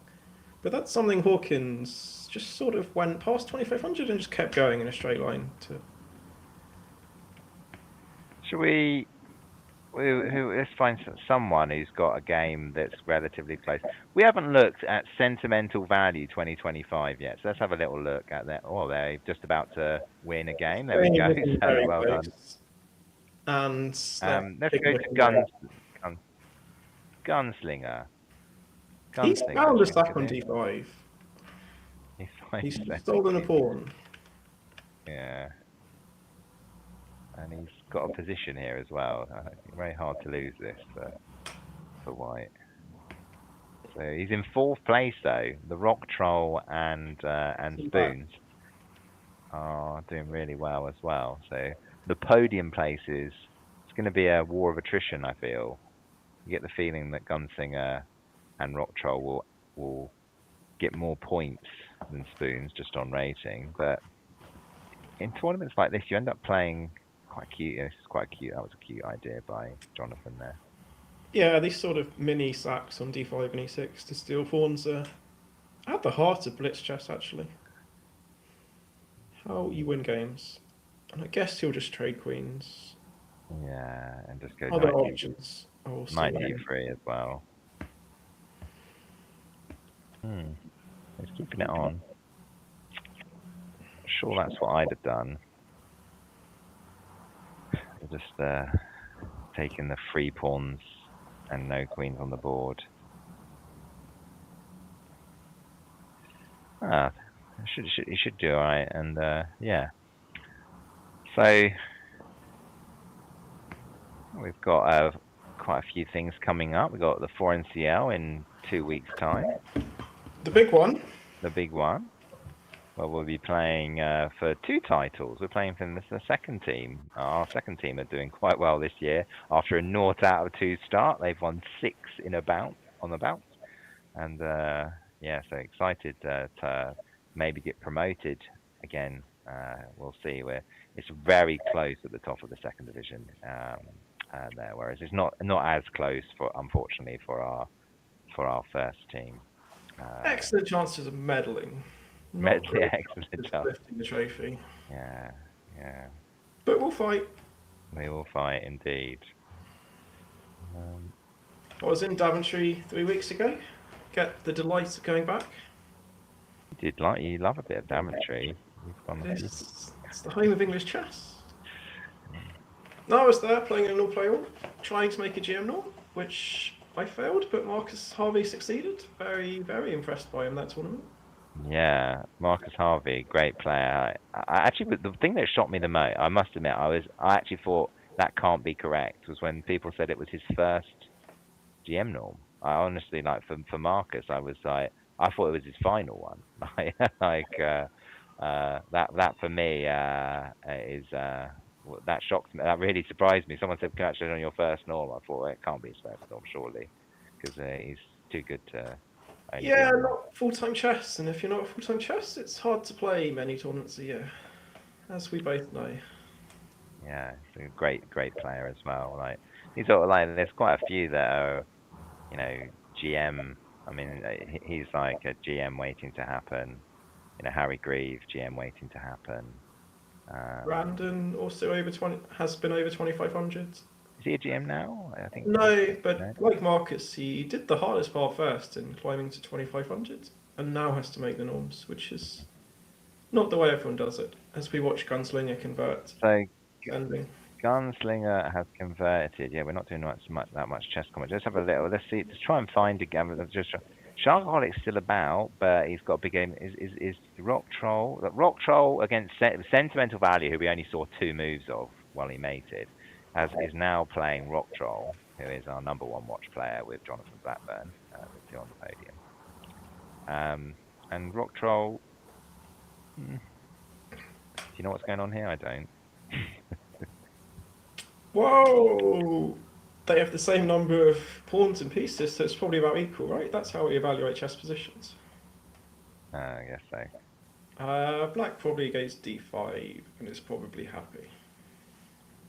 Yeah. I mean, yeah, and I think one thing that, because we've got about 5 to 10 minutes left. I think one thing that a lot of the tragedy that's happened in chess in recent years, and there has been quite a lot, unfortunately, is that the chess community is really great together. Like, if you look at the stuff that people have done for, fundraising for spouses and families after tragic events, fundraising for charities like we are today, I think that's one of the best things about chess, and about, team chess and like that kind of family feeling. Absolutely. Yeah. So do donate if you're watching. Yeah. So let's have a. But yeah, it's been a hard couple of years for the chess community. Oh, Rock Troll 1. White took on a5 and then noticed that queen takes a5 was a problem. Yeah, And Rock Troll. When you go wrong, you sometimes just resign and click next game, don't you? That's the tactics to maximise your score. Sentimental Value. So okay, so who else is let's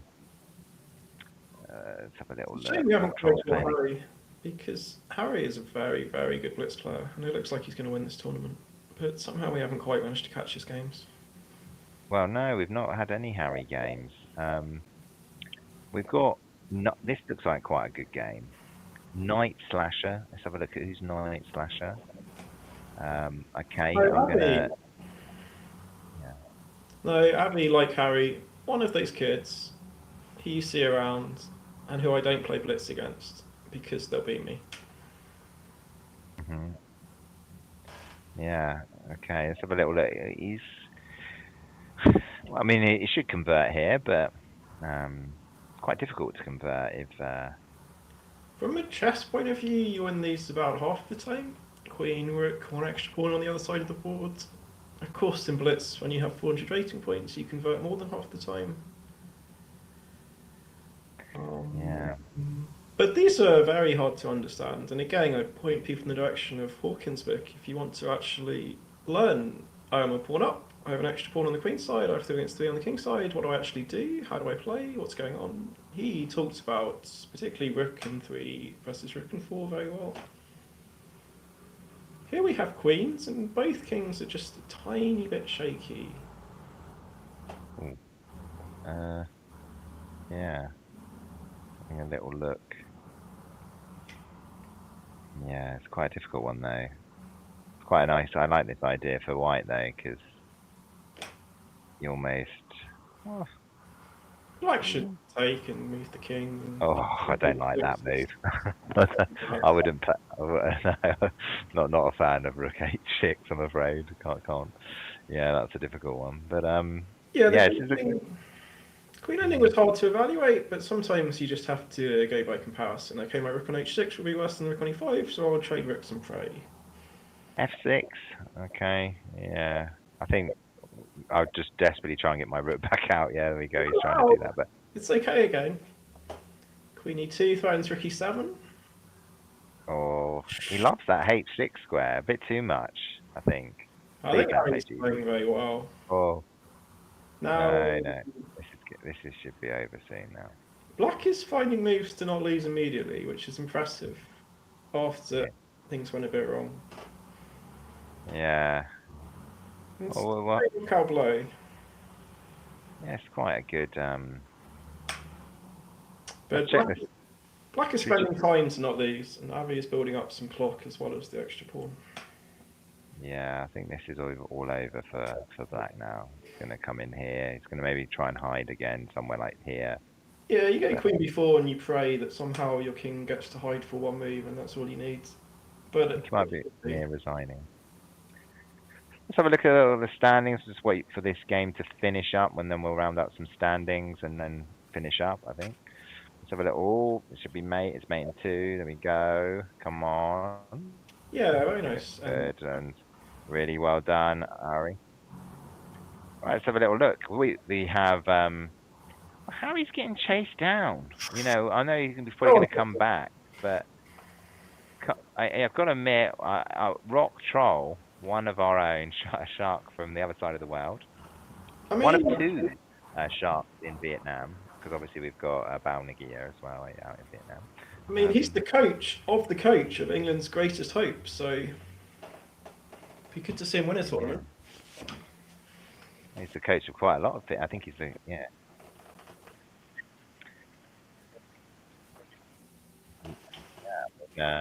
so we're going to wrap up now, Pete. So thanks everyone for joining. And have you got any final sort of words from yourself? I mean, thanks for being here with me, Ben. Had a great time. I guess the final words are always donate. Great cause in memory of 2 great people. Yeah, and a shout out to both Jonathan and Adam's families. We hope you're well. I saw that Adam's family and Jonathan's family were like donating actually on the Just Giving page as well, which is a lovely touch from them. So I hope all is well with you in such difficult circumstance. And thanks everyone for joining in. It's been great to partner with you as always. A bit like Bughouse. And thanks again. Big shout out actually to David. Like is obviously in the background with all the streamers. He's done a great job. Definitely. Hello everyone. It's hello from me again. My 3rd time here for the ECF Macmillan's Cancer Charity Support Marathon, and I'm joined by a new guest here. I'm here with Loz Cooper. Hello, Loz. Hi. And yeah, we're going to dive straight into games because we've got a very juicy game here to start off with, because David Howell has joined the action. I think this is his 2nd game, and he's already playing Amit Gazi. So very good game. Let's have a look what we started with here. It was sort of English King's Indian. Have you ever played any of these openings, Loz? Or I dabbled with. I had a strange spell of going 1G3, so I did sometimes get these sorts of setups. But, E5. There's just going to be a battle of these 2 squares, I suppose. But yeah, I think the reason I stopped with it, I just felt. I mean, not so much with this black setup, but it just felt like I've got a weakness on D4 and. I mean, against low-rated players, you could sometimes get away with just pushing the kingside pawns and winning. But yeah, this is, well, black has the A file. It's fairly balanced, isn't it? Yeah. I mean, I guess in blitz, white can push forward on the king side. Maybe it's harder to play practically for black. Yeah, I mean, if you can get some sort of F4 in, then it's going to be difficult to see what black how you should respond, because in some positions F5 would be quite annoying. Maybe not this position because the knight covers F5 as well, but it's interesting. But I don't think Amit liked it when yesterday, because Frankie and I were being quite savage in our stream yesterday, and I think I called Amit old when he was getting flagged by a junior, because the time control was 5+0, and they both had about 10 seconds, and then Amit lost on time like quite badly.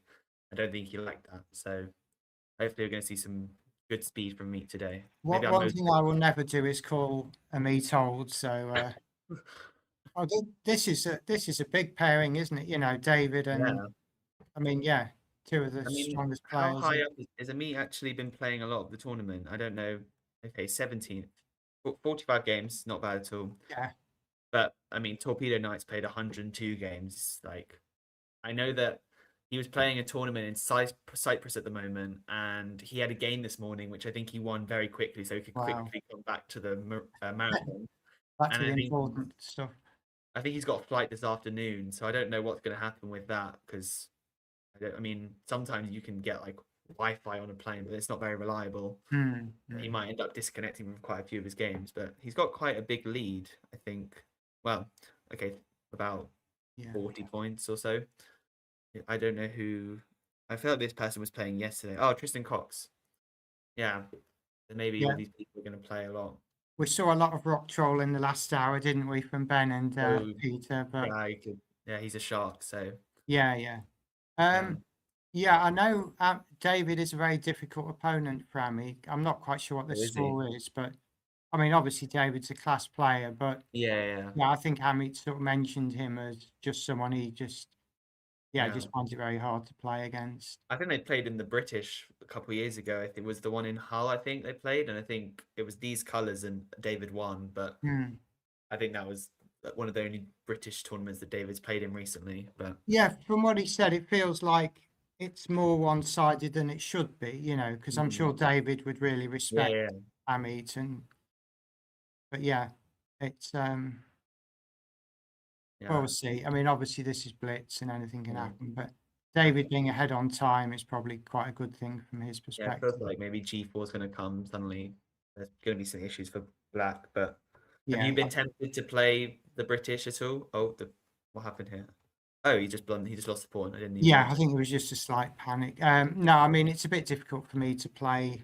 Well, I'm not sure I would want to, but yeah, just in general, sort of leaving home for too many days at a time is a bit tricky. But I'll definitely be tuning in and watching, and I've been helping a bit with trying to get the players for it as well. So right, fine. Oh, yeah, because you're quite a good organizer, right? Because your Wood Green Invitational is consistently 2,500 plus strength, because it's GM norm field every year, right? I mean, well, the minimum average has to be 2380. I mean, your debut came in a stronger year because we were aiming for 2475 average. It ended up around 2450. This year will be nearer 2380, 2390. So I'm not going to say easier, but perhaps slightly less daunting. Fine. Yeah. We find Frankie's playing against our good friend Rene Butler, who we were actually following one of his games yesterday, where he managed to actually draw with someone rated about 1,000 points higher rated than him, but he was actually winning. And then he did a Facebook post about it, which we said he would. Quite funny. I don't know him at all. So who are we cheering for here then? Oh, I don't know actually. I mean, Frankie was really like wishing for people to lose yesterday. Like anytime we went on either Amit or John Blackburn's games, because I think John Blackburn once played like A4 against Frankie in Title Tuesday, and Frankie's felt very disrespected by that. And I think that Amit we were just doing it as a joke. And then they actually got paired against each other, so that wasn't very good for Frankie because that meant someone was going to win. Or they both weren't going to lose. But no, I think Rene's a strong player. Like he often sends me sort of PGNs of his games and just for me to have a look at. And I think that his rating over the board could be a lot higher than it is. He sort of just sometimes just ends up agreeing to a draw when he could play on. But I suppose everyone does that. I always do that. Relate to that, is he a junior then, or? No, he's I don't know how old he is, but he's definitely not a junior. Oh, okay. Yeah. No, but it was funny yesterday when in the chat we were saying about they finished already. About you playing in the 4 in CL. Because I suppose it's very handy for Wood Green to have a very strong captain. It's also psychologically you understand everything about all the norms as you've got on your own and being good player. I must admit I'm a reluctant player, so I mean other teams may think, oh yeah, it's great that we've got me on standby, and I'm just like such a relief at, well, I would say 2 o'clock, but we've got a few later people who arrive late. But yeah, about 2:15, when Marcus has arrived, I can relax. You know, all the 16 players are there, and I can just go and. So you don't like to play. Like if you have to step in, you wouldn't want that. No, no. I mean, I think I don't really play classical now, but yeah, it's just. I mean, I'm lucky that everyone wants to play in my squad, and I've probably got too many Yeah. players. Oh, right. And now at least they're probably all as strong or stronger than me. At one time, it was a bit silly when, I clearly should have been playing and wasn't. Whereas now it Yeah. sort of makes more sense, I think. Well, anyway. your wood green team is crazy because when we played your team, John Spielman was on board 7, and I think John Spielman would be on board 1 for basically any other team. So it Yeah, just shows you're it's so strong. almost been a slight issue that this year. It's like, who do I put on board 7 this match? 'Cause Yeah. 7 awesome, well, 8 awesome players because the female players are all really strong. But Yeah. in terms of order, sort of 1 to 7 can probably go in any order. But Yeah. I also have to sort of speak nicely to the people who I'm putting slightly lower. And Yeah. I suppose also if someone has started well and is maybe looking good for a norm, it yeah, makes it exactly. easier for Yeah. you to decide which board's going where. But did Wood Green have tough matches on the last weekend, or would you say the deal is sealed? No, absolutely not. And I mean, Very being well. a paranoid Arsenal fan, it's like nothing is ever done until it's. I mean, Fair we've enough, got fair enough. Barbican on Saturday, who I rate. They're just like a very experienced, solid team. I mean, Yeah. I know people will look at the ratings and say, well, you outrate them by Yeah. 100 or whatever. But no, I mean, that will be a competitive Still a tough game. match. Yeah. I mean, hopefully we'll be okay. But, I could imagine it being a lot of draws and perhaps Oh just. yeah, for sure. Probably the biggest match in terms of the league is Sunday. We play Sharks, and Oh right, okay. I've just got so much respect for Ben and his team, and they're just Yeah. on Well, their I'm sure day. he does for you as well. I mean, it's funny, he's actually commentating earlier, I suppose. So the big clash on Sunday have been commentating. Trying to maybe he's watching now and trying to get some insights on your team. Yeah, Gotta be careful what you say. yeah. Well, So, there'll certainly be no like banter or bravado for me. It's just like, yeah, it's a difficult match. I mean, of course, yeah. what we've probably got in our favour a little bit is our game point lead is quite big. So Yeah, I think when we played you guys, we lost like 5-3, and that was like your guys' worst match score, which was like yeah, crazy. 5-3. Yeah, it was 5-3 against our youth team and also against you guys. But Yeah. I mean, your team is strong. I mean, We're sort of a similar situation to sort of maybe Barbican. Like, I feel like we are good enough to compete in Division 1, but because 3 teams go down, it's really important that we do well against the other lower teams. Otherwise, we're probably too good for Division 2, but maybe we're not quite good enough for Division 1. I'm not sure, but it's quite We're hard. under a little bit of pressure, I guess, because of the slow start. But like, Yeah, we had a really important weekend last weekend. We played. I think we were very strong last weekend, and we managed to win both matches. Well, the first one was very convincing against White Rose, which it was quite handy that Gawain wasn't there because it meant that everyone had to go up a board, and that sort of helped. And we sort of outrated them on most of the boards actually. And then the second match, we had a close game against Warwickshire, who again are like us, sort of can field a strong team for Division 1, but maybe are too good for Division 2, so don't want to get relegated. And we got another win there. So I think now we're about middle of the table, but we still have to play teams lower than us. So if we lose all our games, then we get lower than us points. So I think if we get 1 win, then we're safe. Yeah, I agree. Yeah, I mean, 7 points you're on. I mean, I normally think you need at least 6, but yeah, probably another win just to be. Yeah, I mean, I guess it will depend on the other results that happen on the weekend. I mean, we play Sharks first, so hopefully we can do a job for you with them and not lose, and then that would make your match less stressful. But I'm not sure that's going to happen because they're very strong, and I think probably might even be even stronger on the last weekend. I'm sort of waiting for like the Thursday registration deadline to see who they've added and see how many, I don't know, possibly Polish GMs appear, or or maybe they'll just sort of have a wild card and we won't know until the day. But I mean, do you sometimes discuss with, for example, Ben about, oh, this player in my team's looking good for a norm, and you can definitely decide. Yeah, there was a bit of that last year, and I suspect there might be this year as well. Is there anyone in your team who's looking good for norms? Or... I mean, there's 4 possibles. Marcus needs 2 out of 2. I think his average is, I think he needs 24-16. So, Barbican and Shock. I mean, it's difficult, but obviously he's got momentum from Yeah. just getting a norm in Daventry. Oh yeah, so- that was a very impressive performance. I mean, I Yeah. didn't think anyone was going to get a norm in the GM group. It just looked too strong for someone to get a norm. And he lost the first round as well, didn't he? So, Exactly. Basically looked impossible because he still had to play 2 2500s and get 7 out of 8, and everyone else he was playing, you know, players like Jonah Willow or who else was he? Like James Jackson. I mean, okay, his teammates as well. yeah, Very strong players, obviously. So the chances of him going and just winning all those games was really tough. You know, I was watching that last round.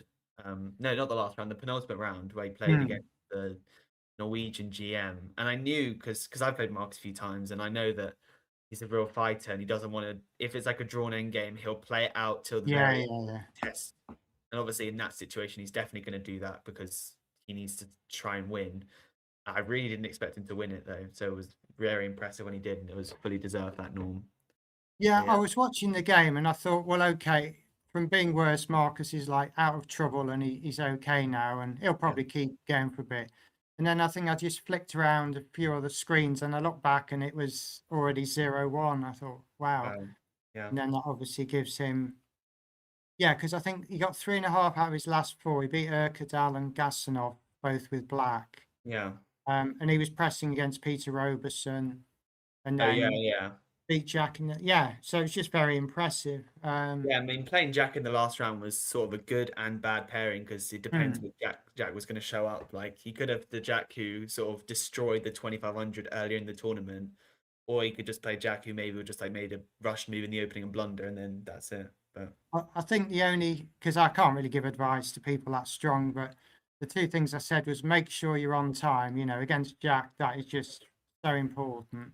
yeah. And then also don't try and get into like a race. You know, you haven't got to move as quickly as Jack. Yeah. But yeah, he just played sensibly, and then That's very good. yeah, Jack That's did very good collapse advice. it, yeah. That's good advice. Yeah. Well, the Harry, maybe Harry's got bad Oh, Wi-Fi. actually, the black player. This is Matthew Sadler with black. Oh, is it? Yes. Oh, we were wondering that yesterday.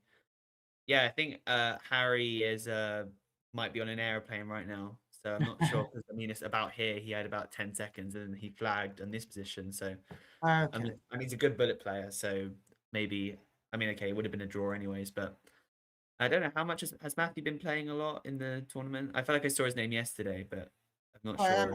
I think Very- probably just a few games. Yeah. Have a look at someone else. Or should we Yeah. look at Martin Burrows? Yeah, he's sort of someone Playing. I've played a Oh, lot. he's playing Sebastian. Yeah. No, Yeah, Martin Burrows isn't Barbican, is he? He's not Barbican, no. No, Okay. he's the rookies. He's sort of Oh, Leicestershire right, yeah. based. He's like, you know, you get some players who you always have the same colour against. I think Martin, I think I had like, when we first played, I think I had like 9 whites in a row, and then eventually he got his solitary white against me in a county match. Yeah. No, he's. I mean, I'm surprised his over the board rating for someone who I've seen beat multiple GMs. No, I feel he's a strong player. Yeah. But maybe he's perhaps either practically or, you know, you could say he's unlucky or practically. There's something that stops him. Yeah. You know, being. I don't know. I tend to think sometimes. I think, well, like if I can be an IM, so can anyone else. And you know, he's someone I think with similar age, and I'm not sure I was that much better than him. But yeah, maybe, you know, obviously works and stuff. But well, I remember. Meat's not going to like me bringing this up again, but I do remember Martin Burrows beating a Meat in, I think it was the first round of the English last year or something, and it was a very impressive game, I think, and he ended up doing quite well in that tournament again. I think he also beat Mark Hebden, who I'm sure they've played many times as well. Yes, definitely, yeah.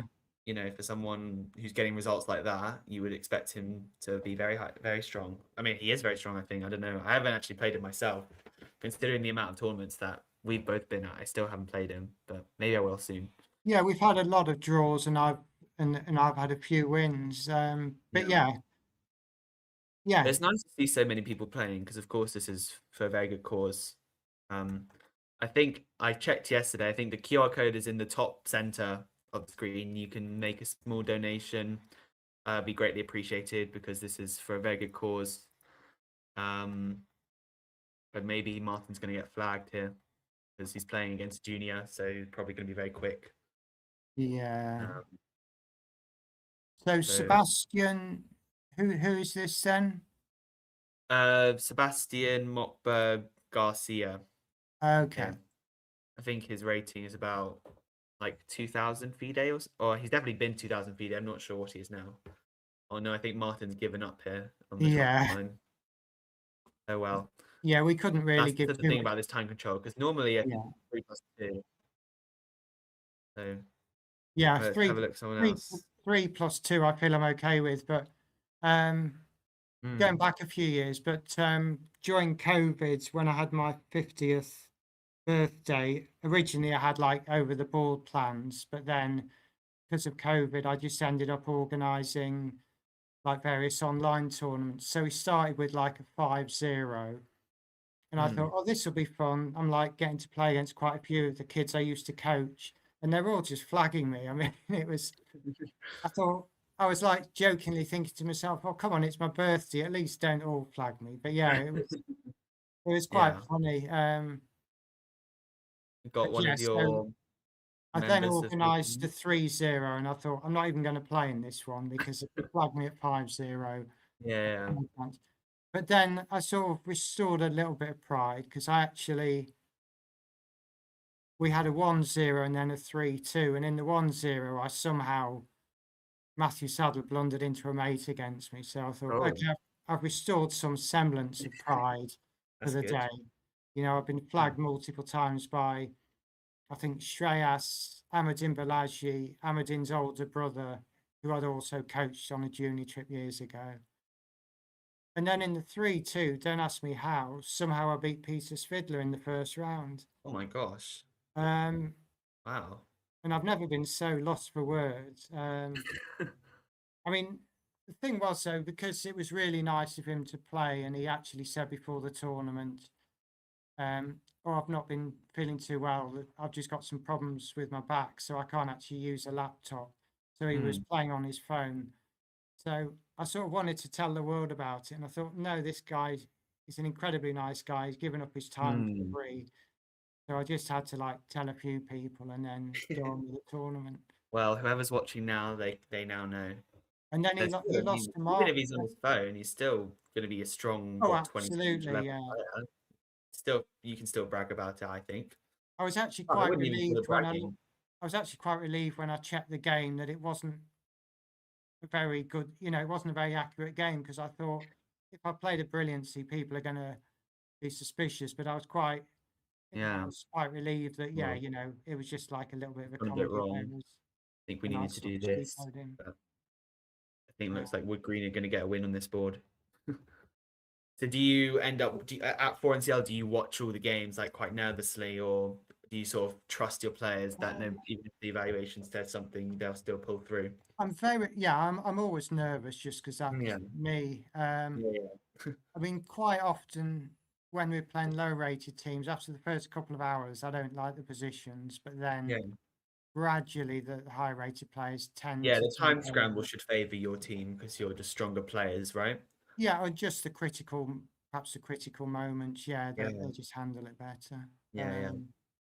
But also, it's probably quite good for you because you fully understand what all the players are thinking because you're a good player as well. But I know that when I come out of a game, like my mum will tell me, "Oh, why didn't you do this bishop move?" But then, like, it's kind of hard because I can't really explain to her, "Oh, I was calculating this, but then I thought this, and then that and that." Like, I can't start telling her about my chess because she won't get it, even though she plays in 4NCL sometimes when she has to. I mean, things have changed a bit because now there's computers. I'm conscious that I could be talking to, say, a beginner, but if they're following with a computer, what I can be saying could be complete rubbish. I could be explaining sort of my understanding of a position, but the engine might just think, no, that's nonsense. So there's like a 10-move sequence why you just lose that right. So yeah, I mean, I'm conscious on here now, we could be like making intelligent comments, but the engine might just be saying, no, that's rubbish. No. I mean, when we're analyzing without an engine, they might really hate what we're saying, but Mm. oh, yeah, that's the end of that one. So is David Hayden Wood Green or Wood Green Youth? Because I He's don't Wood Green actually Youth this year. There was quite a, Green Youth. and one of the reasons when we played in the World Rapid and Blitz in London, he played in the youth team. Mm. And Anish Giri, you know, he's known for like these sort of one-liners and these cheeky Yeah, comments. yeah. Oh So, yeah, I've seen that. I think I've seen yeah, this. at the start of the something like match, he sees his opponent's David and he comments to Vidit or one of his teammates. He said, "Oh, I see they ran out of youth players or something." And Yeah, David's like quite a proud person. And I think that really motivated him to try and get a result. And I mean, I think in the end, Anish won in maybe 90 moves, and David was probably yeah. holding. So, but yeah, Oh, that stuck in my mind, and I thought, well, I like to swap one or two players each year. So, oh, it's yeah. Bishop Oh no, C5. Bishop G5. Oh no, Andrew Brett. Oh, he's playing a strong. I mean, I thought Oleg was CM now. Maybe he hasn't changed it yet. But Yeah, perhaps. Yeah, because CM and Barbican for you. yeah, maybe it's So, not so much difference. yeah, I mean, okay. I mean, he does it. Maybe he's not really bothered about showing on Chester.com. I don't know how much he uses this, but is that a good sign for your 4NCL? Because I think Andrew plays for the Barbican, so maybe he could hope he'd do that against someone in your team. I think he's very strong, Andrew. To be honest, I think that He he often certainly just gets plays for time trouble. Barbican. Yeah, I don't know if he'll be playing against us. I mean, Right. I always expect every opposing team to have their strongest possible lineup, and then Yeah, true. They might bring in a strong field. I'm not as strong. I mean, they've got some people in their squad who sometimes don't play very often, but they can be very strong. But I think Andrew's someone I've played many times, and he's got like a decent rating. What 2100? That's very good. But I feel like he can play better than that. It's just as soon as he gets to the time scramble, he becomes weaker. right. That's definitely when I've played him. That's like I've just tried to play faster. I know that I'll be better in a faster time control. Is there anyone we haven't seen yet who we think we should look at? Recognize any usernames? There's not so many familiar ones from yesterday. I think some people are not playing. Not sure. Well, we've got. I mean, at the moment, if this list's okay, maybe it needs a refresh. I can see Amit's playing, Frankie's playing, Yeah. Rocktroll's playing. Or who have we? Which of those? Okay, we haven't seen Rocktroll Oh, for it's a while. Ben. What about Ben? If Ben's playing, let's have a Oh, is quick Ben look. playing as well? Who's Ben playing? FM We can actually follow 2 games at once. Oh, he's playing a 1300. Oh, I think we're coming Well, to time for this let's game. have a quick look anyway. I think that we won't be here very long. Knight E3, Bishop, Queen G4, Bishop G4. It's quite nice. Spending some time though, fair enough. I think he's probably trying to find a fancy finish. Like maybe I would play like Rook G8 so I can play Queen G2 check and then Knight F2. Oh no, never mind. Just wants to get the job done. Yes, I think this does the trick. Fair enough. We go back to this one. Who is this? So, oh, that's just the name of the person. Not sure who that is against Tristan Cox. Yeah. What was this? I remember Tristan because I used to have long before your time. I used to have like birthday blitz tournaments in my back garden. I mean, oh, yeah.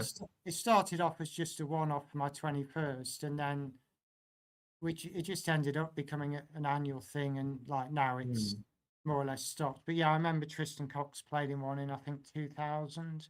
I'm a bit confused here. It's just a piece down, but anyways, yeah, he just lost the night after this pin. Well done, Tristan. So what's the leaderboard looking now? Because he's second place, right? So you're picking all the still miniatures. quite far behind. Should we go back to the leader? Feels a bit. Yeah, because we haven't seen so much of him. Yeah. I'm trying to remember who Harry plays for in the 4NCL because I think he's played against. He plays for Celtic Tigers. They had a bit of a season, but I think that they're another team who you could say are too good for Division 2, but just maybe they're not good enough for Division 1 because they've lost all their games. I don't know. I think they're quite a decent team.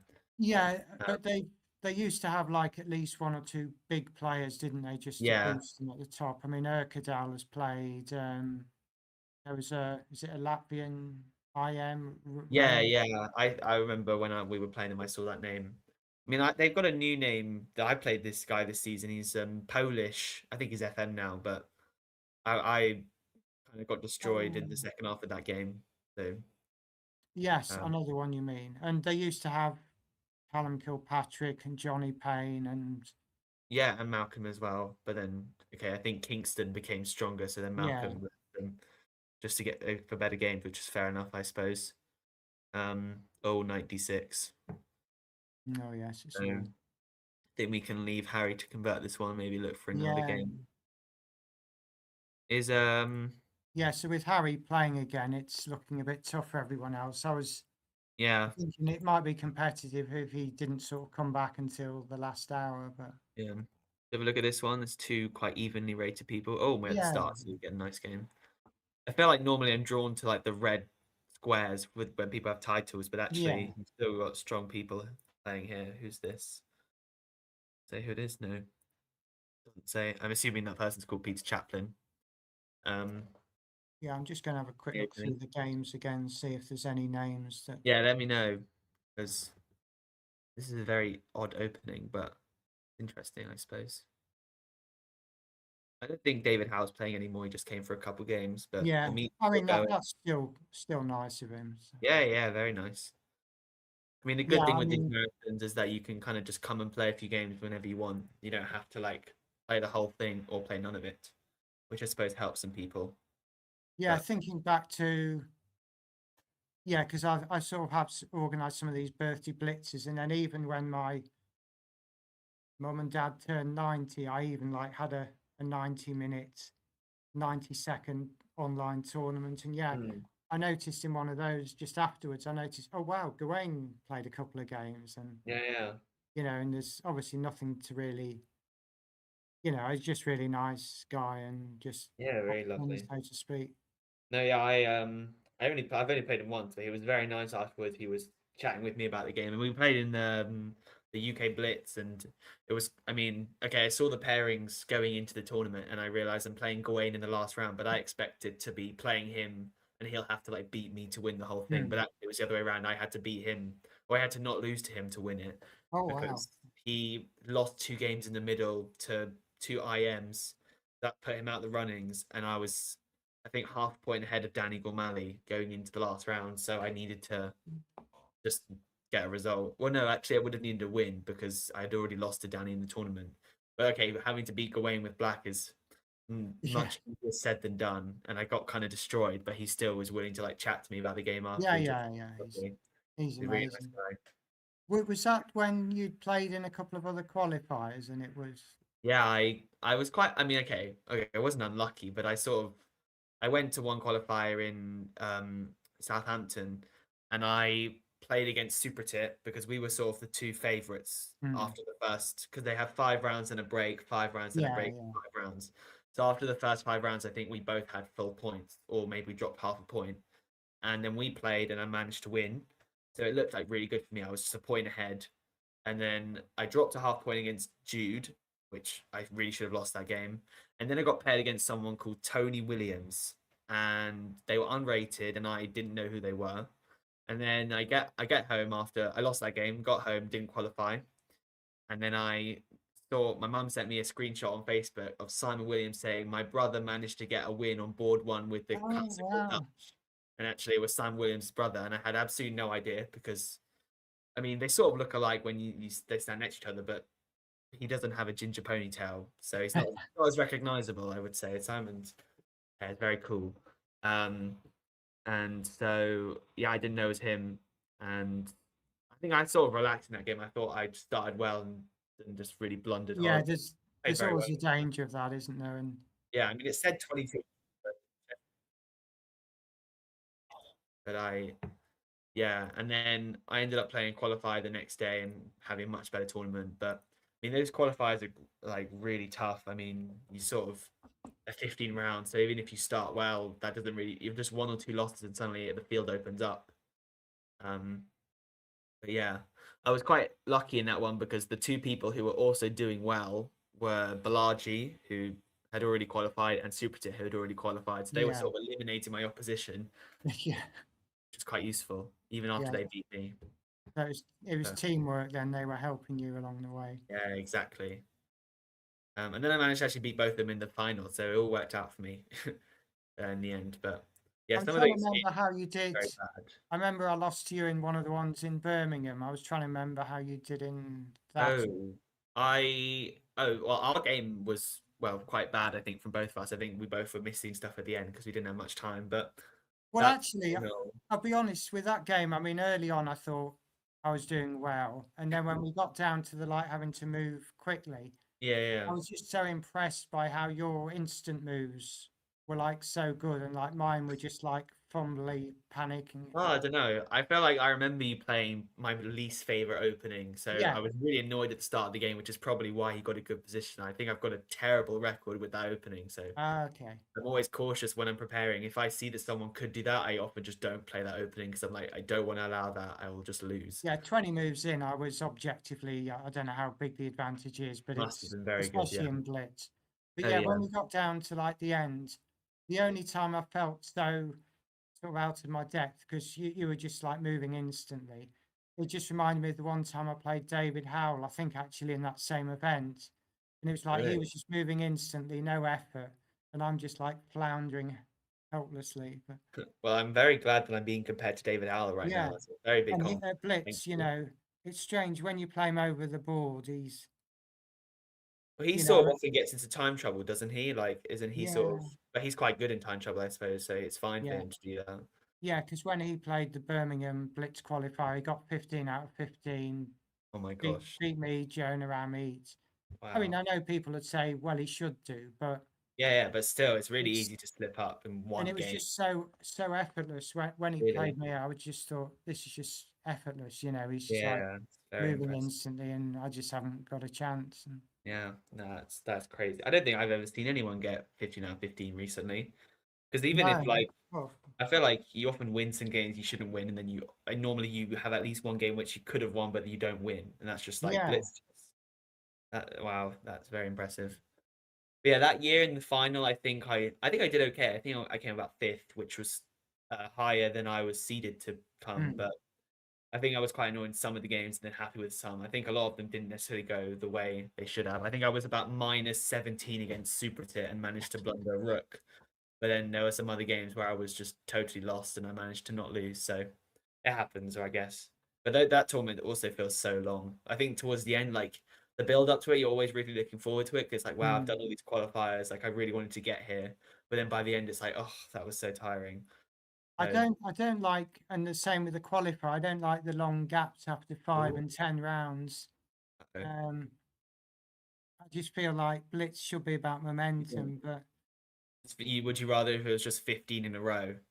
pretty much. I Really? mean, I think I would agree. I think maybe like a little lunch break, maybe after like round yeah. 7 or 8, just for like 20 minutes, like But just one round even worth of break. But I think often by the time I don't mind the break after round 5, like at that point it's okay. But after round 10, I just want to keep going. I think. yeah, exactly. And a lot of players are out of contention, so they just want to Yeah. sort of finish off. Yeah, you do see some people like I remember one of the qualifiers I did, I was relying on someone to get a result against the person leading, and then they ended up just leaving after round 10 because I suppose maybe they just didn't want to wait after the break. I mean, it's very understandable for someone to do that, I think, especially if like you're not gonna if you're just tired and you thought I don't really want to wait half an hour to then play another load of games. I'd rather just play now or leave. So maybe they're watching. Maybe if ECF, if you're watching, you should take hints from Stanley, Badacsonyi, and Loz Cooper. I think you know what we're talking about. I have mentioned this about the Yeah, breaks. well, It's not like it's not like they do fair play checks or anything. You know, if it's Oh an yeah, online tournament, I understand the reason for the breaks. yeah. Let's find someone new. I want to find a good game like to meet. Oh, Marcus. Oh yeah, let's have a look at Marcus. Oh no, this is giving me bad memories from NCL game where Marcus destroyed me. But I suppose if it helps out with his norms, then it's fine. He prepped well for that game, didn't he? Because some of Oh, his he did, yeah. whites I'm aren't sure he was always the very best, happy but with yeah. that prep. Oh, knight takes f7. Is that good? Yeah. just blitzes it out, of course. Yeah, Yeah, I remember I did have a look at that line briefly before the game, but my prep was not that opening. And obviously, when he played, I was really annoyed. I was like, wow, he just spent an hour studying mainline King's Indian, and he just plays like knight f3 and b3, which I should have expected really, because I think that was his main opening.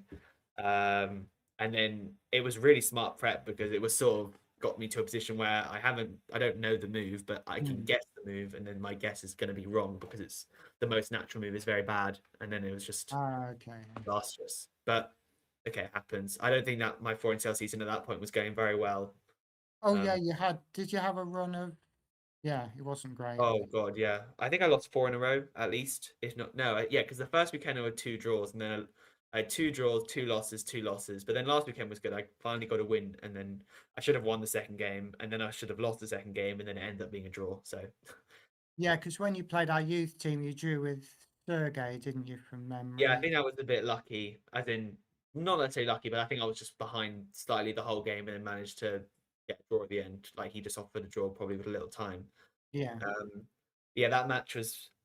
I think our first weekend as a team, we wouldn't be in contention for winning or anything, but we would definitely be in the top half if the first 2 matches went differently. Because the first match we should have just won against Blackthorn. We blundered mate in 2 on a board that we were earlier +4 and then equal for ages, and I think another board went wrong. So we lost that match 4.5, 3.5. So really we could have won that one. And then against your youth team, I think. Yeah, we were lucky at the end. Held. I mean, Frankie had that really tough end game. Yeah. And I mean, there was one point where I think the position was like a fortress, and if he did just do the same move over and over again, Balaji couldn't. Balaji sort of reminds me of Marcus in a way that he really just keeps on fighting. Like they really just don't like draws. Yeah. They rather basically lose than win. We lose and draw basically. And then eventually he didn't do it and sort of got a breakthrough. And I suppose once you've been playing for 7 hours, it's like your mind is sort of frazzled. Maybe you're not thinking properly. I don't know. Yeah, I remember speaking to your mum, and I was saying, don't look at the assessment. It's just practically he's got very good chances to draw this, but obviously it's still tough. Yeah. But how have the youth team done in the season? They've done. Yeah, they're doing well. They've dropped 3 points. They lost to our first team. Yeah. And they drew as Sharks. So, Oh, yeah. How does it feel for you when the 2 teams play against each other? Like, do you often root technically for the first team to win? Because I guess you know the story, do you, of when they played about 4 years ago? Didn't the youth team win? Yeah. So the first team had sort of got past the so-called dangerous tip. I think we'd drawn with Manx, we'd beaten Cheddleton, beaten Sharks, beaten Guildford. So all in inverted commas, all we had to do was beat the youth team. And that was even in the days where I could swap players between the 2 teams. So really, you would think everything would be in the first team's favour. I can just ensure. And then, well, I can laugh about it now because we won the league the year after. But we had Jovanka, who was playing on the Sunday and Monday. But she was flying in Sunday morning from Norway, so I thought she's going to be really tired, so I'll put her in the youth team. Yeah. Did she just play really well or something? I drove all the way to Heathrow to pick her up, drove her back to Daventry, and she was like asleep in the car. So I thought, yeah, this should work out okay. And then, as it turned out, she ground down Ravi with Black on board 1 to win the match. But I mean, I don't blame her because I want the players to play honestly. That's a very good win for her, obviously. Yeah. I think she's commenting. Oh, I think that's Mouselet. I think she's commentating the final stretch with Daniel King. That'll be a good one. Yeah. Well done, Marcus. But yeah. So we ended up losing the league by a point, but it so happened. because obviously you technically know what each of the matches are going to be when Wood Green youth play Wood Green because you're doing both the board orders. Do you? Well, that tell was your a players Swiss. in advance? That was a Swiss that year, though, so it was actually we didn't know until the night before. Oh, fine. But if let's say this week, because often I think your teams play on the very first round. Yes, round 1. Yeah. So do you tell the players in advance, like, oh, you're going to play this person? I tell them. I normally do it a week in advance. I mean, when things go smoothly, I'll sort of see the registration deadline, have a look Friday morning, and then I tend to email the player list on, say, Saturday. Fine. I mean, it's slightly different when the teams play because I'm conscious giving, say, Jonah a week's notice is more useful to him than, say, giving it to perhaps John Spielman, who isn't going to Yeah. be there. So I'm slightly conscious that, yeah, it's perhaps tougher on some of the older players. But yeah, I don't sort of Right. like tell the first team a week in advance and the youth team a day. Yeah. You know, Well, I was curious whether you kept it a secret for the whole thing, and then suddenly they check the pairings at 12:30 and they don't even know what. I mean, board yeah, I sort of could do that. I think the thing I is, don't think you should listen to me because I don't think your team will like that. I'm telling you that. I'm sure they like the week's notice. yeah. Oh, yes, of course. But yeah, I could say, yeah, I've been taking some captaincy tips from Stanley, and this is how we're going to do it next season. Yeah, well, you could do. I mean, I suppose if you want to help like someone like John Spielman who's not going to do a week's worth of prep, then because also it's not just that you know who you're playing, you also know what color you are, so you don't even have Yes, to spend half the week preparing white and the other week preparing black. But yeah, exactly. Yeah. I but mean, how also, does it? I think I already said this to you, but I think your wood green is more youthful than your wood green. Like wood green is more youthful than wood green youth. Yes, So are we going to because see a different team name next season, or yeah, we promoted Jonah and Richay, didn't we, to the first team because we Yeah. lost a couple of players. Because Yang fans moved to China now, where he's coaching. oh right, okay, Someone else. Yeah, Connor Murphy wasn't playing, so we sort of had a couple of yeah, gaps. he hasn't played for a while, right? Because I played him Yeah, in I mean, 2024 he'll play something. again. It's just, yeah, I don't know if it's what the reason is because he's very strong, but he just Yeah. has been having a little bit of a tough time. He's also like Marcus. He just doesn't make draws. I remember playing him, and I think I needed to draw to get to 2300 live rating. And part of me was just thinking that's just such a terrible pairing because you're not going to get a draw. Like you're going to win or lose, and you're obviously far more likely to lose to him when you're 2170. And then I was like worse the whole game, and then suddenly it got to an equal position, and he really tried to win and totally overpushed, and I was totally winning. I think it was about -30 if I played one move because you play the move and then the engine just sees every line as winning, then just a piece up in an end game. But he had like I had like a knight for a pawn, and I started seeing ghosts, and I just calculated the line that was a fourth draw, and I was like, you know what, just do that and just get 2300.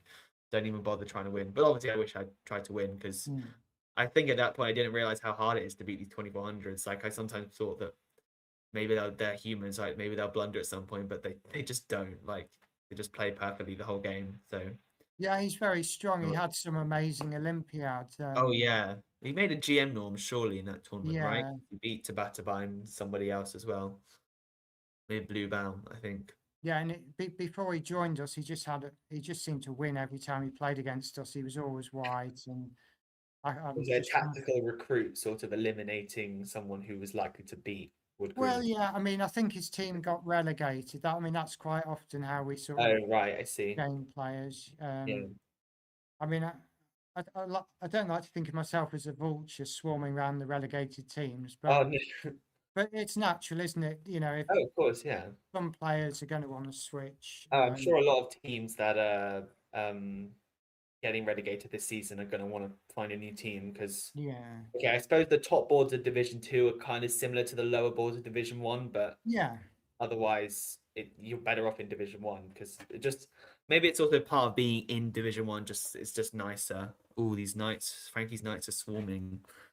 Yeah, we're Looking just waiting for him to put the finishing touches to this, aren't we? Yeah. Rookie 2's coming. Yeah, Rookie 2 looks like it's going to end the game. Well, I mean, I suppose you have to be a bit careful about the Queen sack, but I don't think there's Yeah. anything. But yeah, I think that my London League team is. We went down from Division 1 to Division 2 last season. Division 1's very strong, obviously, but I thought, okay, I'm year 11 this year, so I'm going to have GCSEs. I'm not going to be able to play as much. Hopefully, they'll get promoted, and then back after my GCSEs, we'll be back in Division 1. And I think we might even be going down to Division 3. I'm not entirely sure.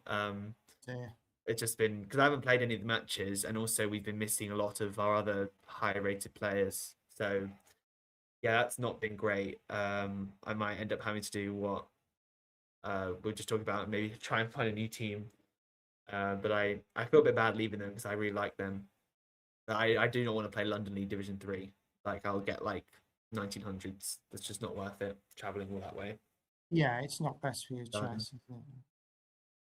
But yeah, I mean the 4 NCL, that's like, I suppose that's sort of a league as well. But it's very, I don't know how I feel about the format of it. Like, okay, 5 weekends, 2 games per weekend. I mean, what if they did like what if they made it sort of a double round robin per league, and they made the time control just 90 plus 30, 2 games a day, so you have 4 in a weekend. Yeah, it's there's double always sort of games. every now and then the captains get sort of feedback, and we have to say what we think. But I think a lot of people just like, I mean, it's probably older players, let's say, and I suppose I'm in that category. But yeah, I think a lot of them do just like the 1 game a day, and it's more Like that. relaxed. Fair and- enough. I think it Um, depends. Like, I know lots of people who are very happy with the time control of sort of getting 30 minutes after move 40 and playing a game for, I don't know, 5+ hours. But At least they chopped it down, because before it was 50 yeah. minutes extra. And I think that was definitely too long. yeah, I mean, I don't mind that extra 30 minutes after time control. I personally never really use it because I don't really need to. But yeah. like I'm not already on 30 seconds, so I already had time. Doesn't mean much to me, but I passed because I'm quite happy with 90 plus 30, because I quite like the idea of, if I'm going to get to a time scramble, then it's going to be a time scramble for the rest of the game, not suddenly back to a classic game. So for me, like if you, let's say you made it like 2 games on Saturday at like 10 and 4, and you do the same on Sunday, then I mean, my team would be quite time happy as with well. that, because we've got quite a lot of young players, and they could easily do that. And also because the one thing about 4 NCL, which is slightly annoying, is that, okay, excluding the last weekend, if you lose the first game, you're kind of playing them the next day just to regain the points. You can't really like gain overall unless you play much high rated opponents.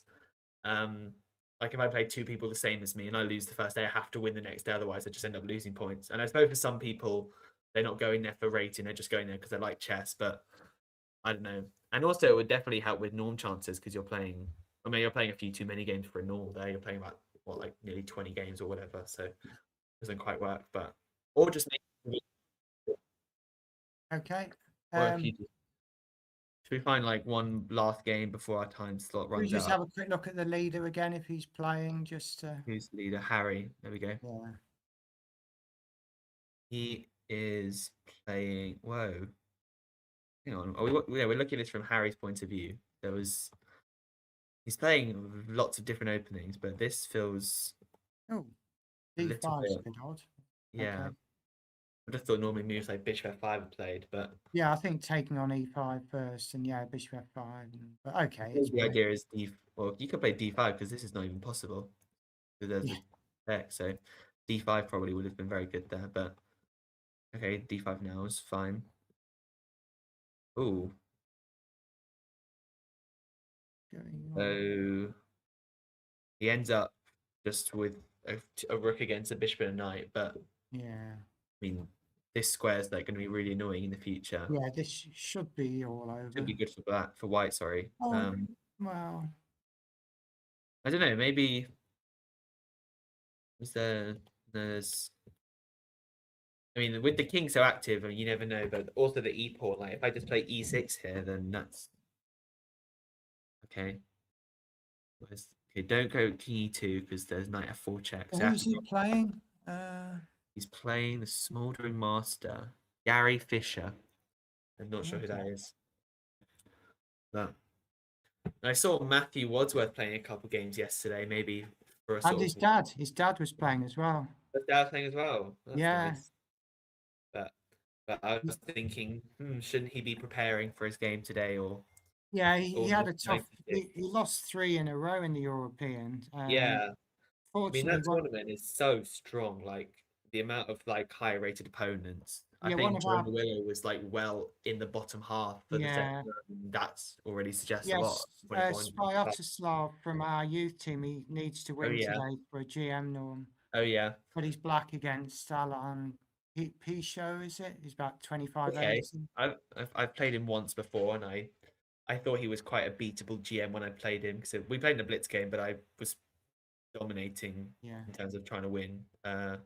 I mean, That's he not beat, he terrible. beat a 25-83 Sviatoslav 2 rounds ago with black, and then Oh, yeah. drew. So he's doing really well. You know, I mean, Yeah. he's outscoring the other wood green players by quite a Now I lot. think about it, all of your wood green players are very big fighters because I played him in the UK Blitz as well, and he was really trying to win as well. Didn't want to draw. I mean, Yeah, he yeah, beat yeah. he beat Gawain with black in that tournament as well. So Yeah, you can't say that they've followed the captain's example, because I'd always be like carving out and oh no, I think most people would. I think the whole point is that they're sort of an exception, right? I think you're part of the majority, mm. or should I say we are part of the majority because I agree with what you say.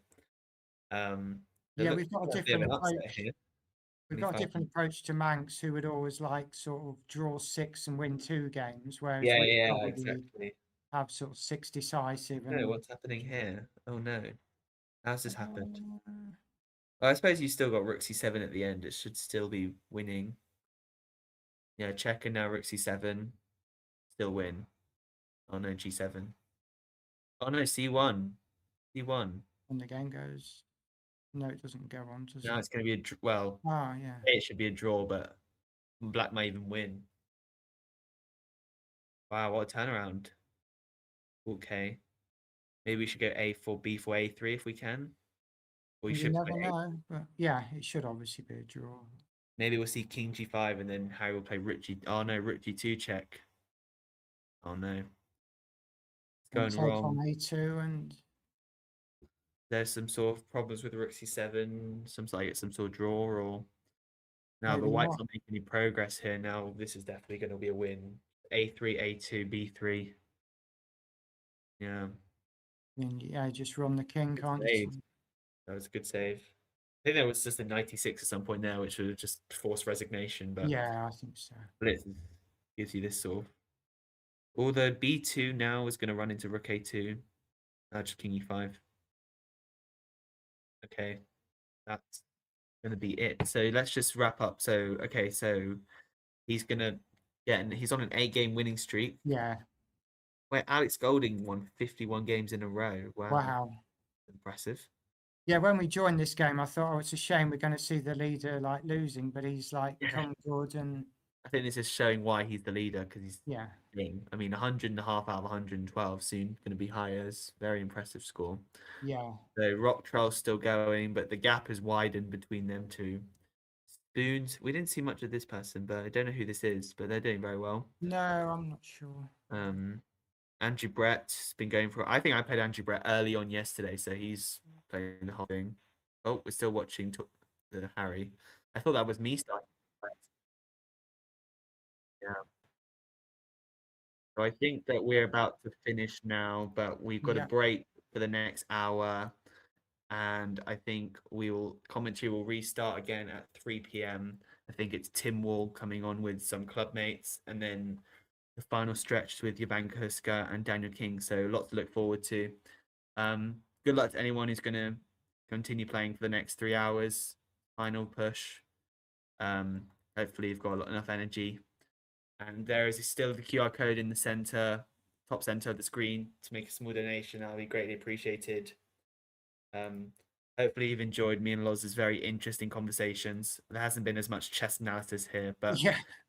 Yeah, I was thinking before. I was thinking, oh, what we're going to talk about, and yeah, we just like yeah, there's just enough conversations. chess-related stuff. We just yeah. kept it going. But yeah, it's good to see. Yeah. Yeah. Thank you very much. We're going to go in for a break now, but yeah, thank you very much everyone for watching. Okay, thank you. Bye.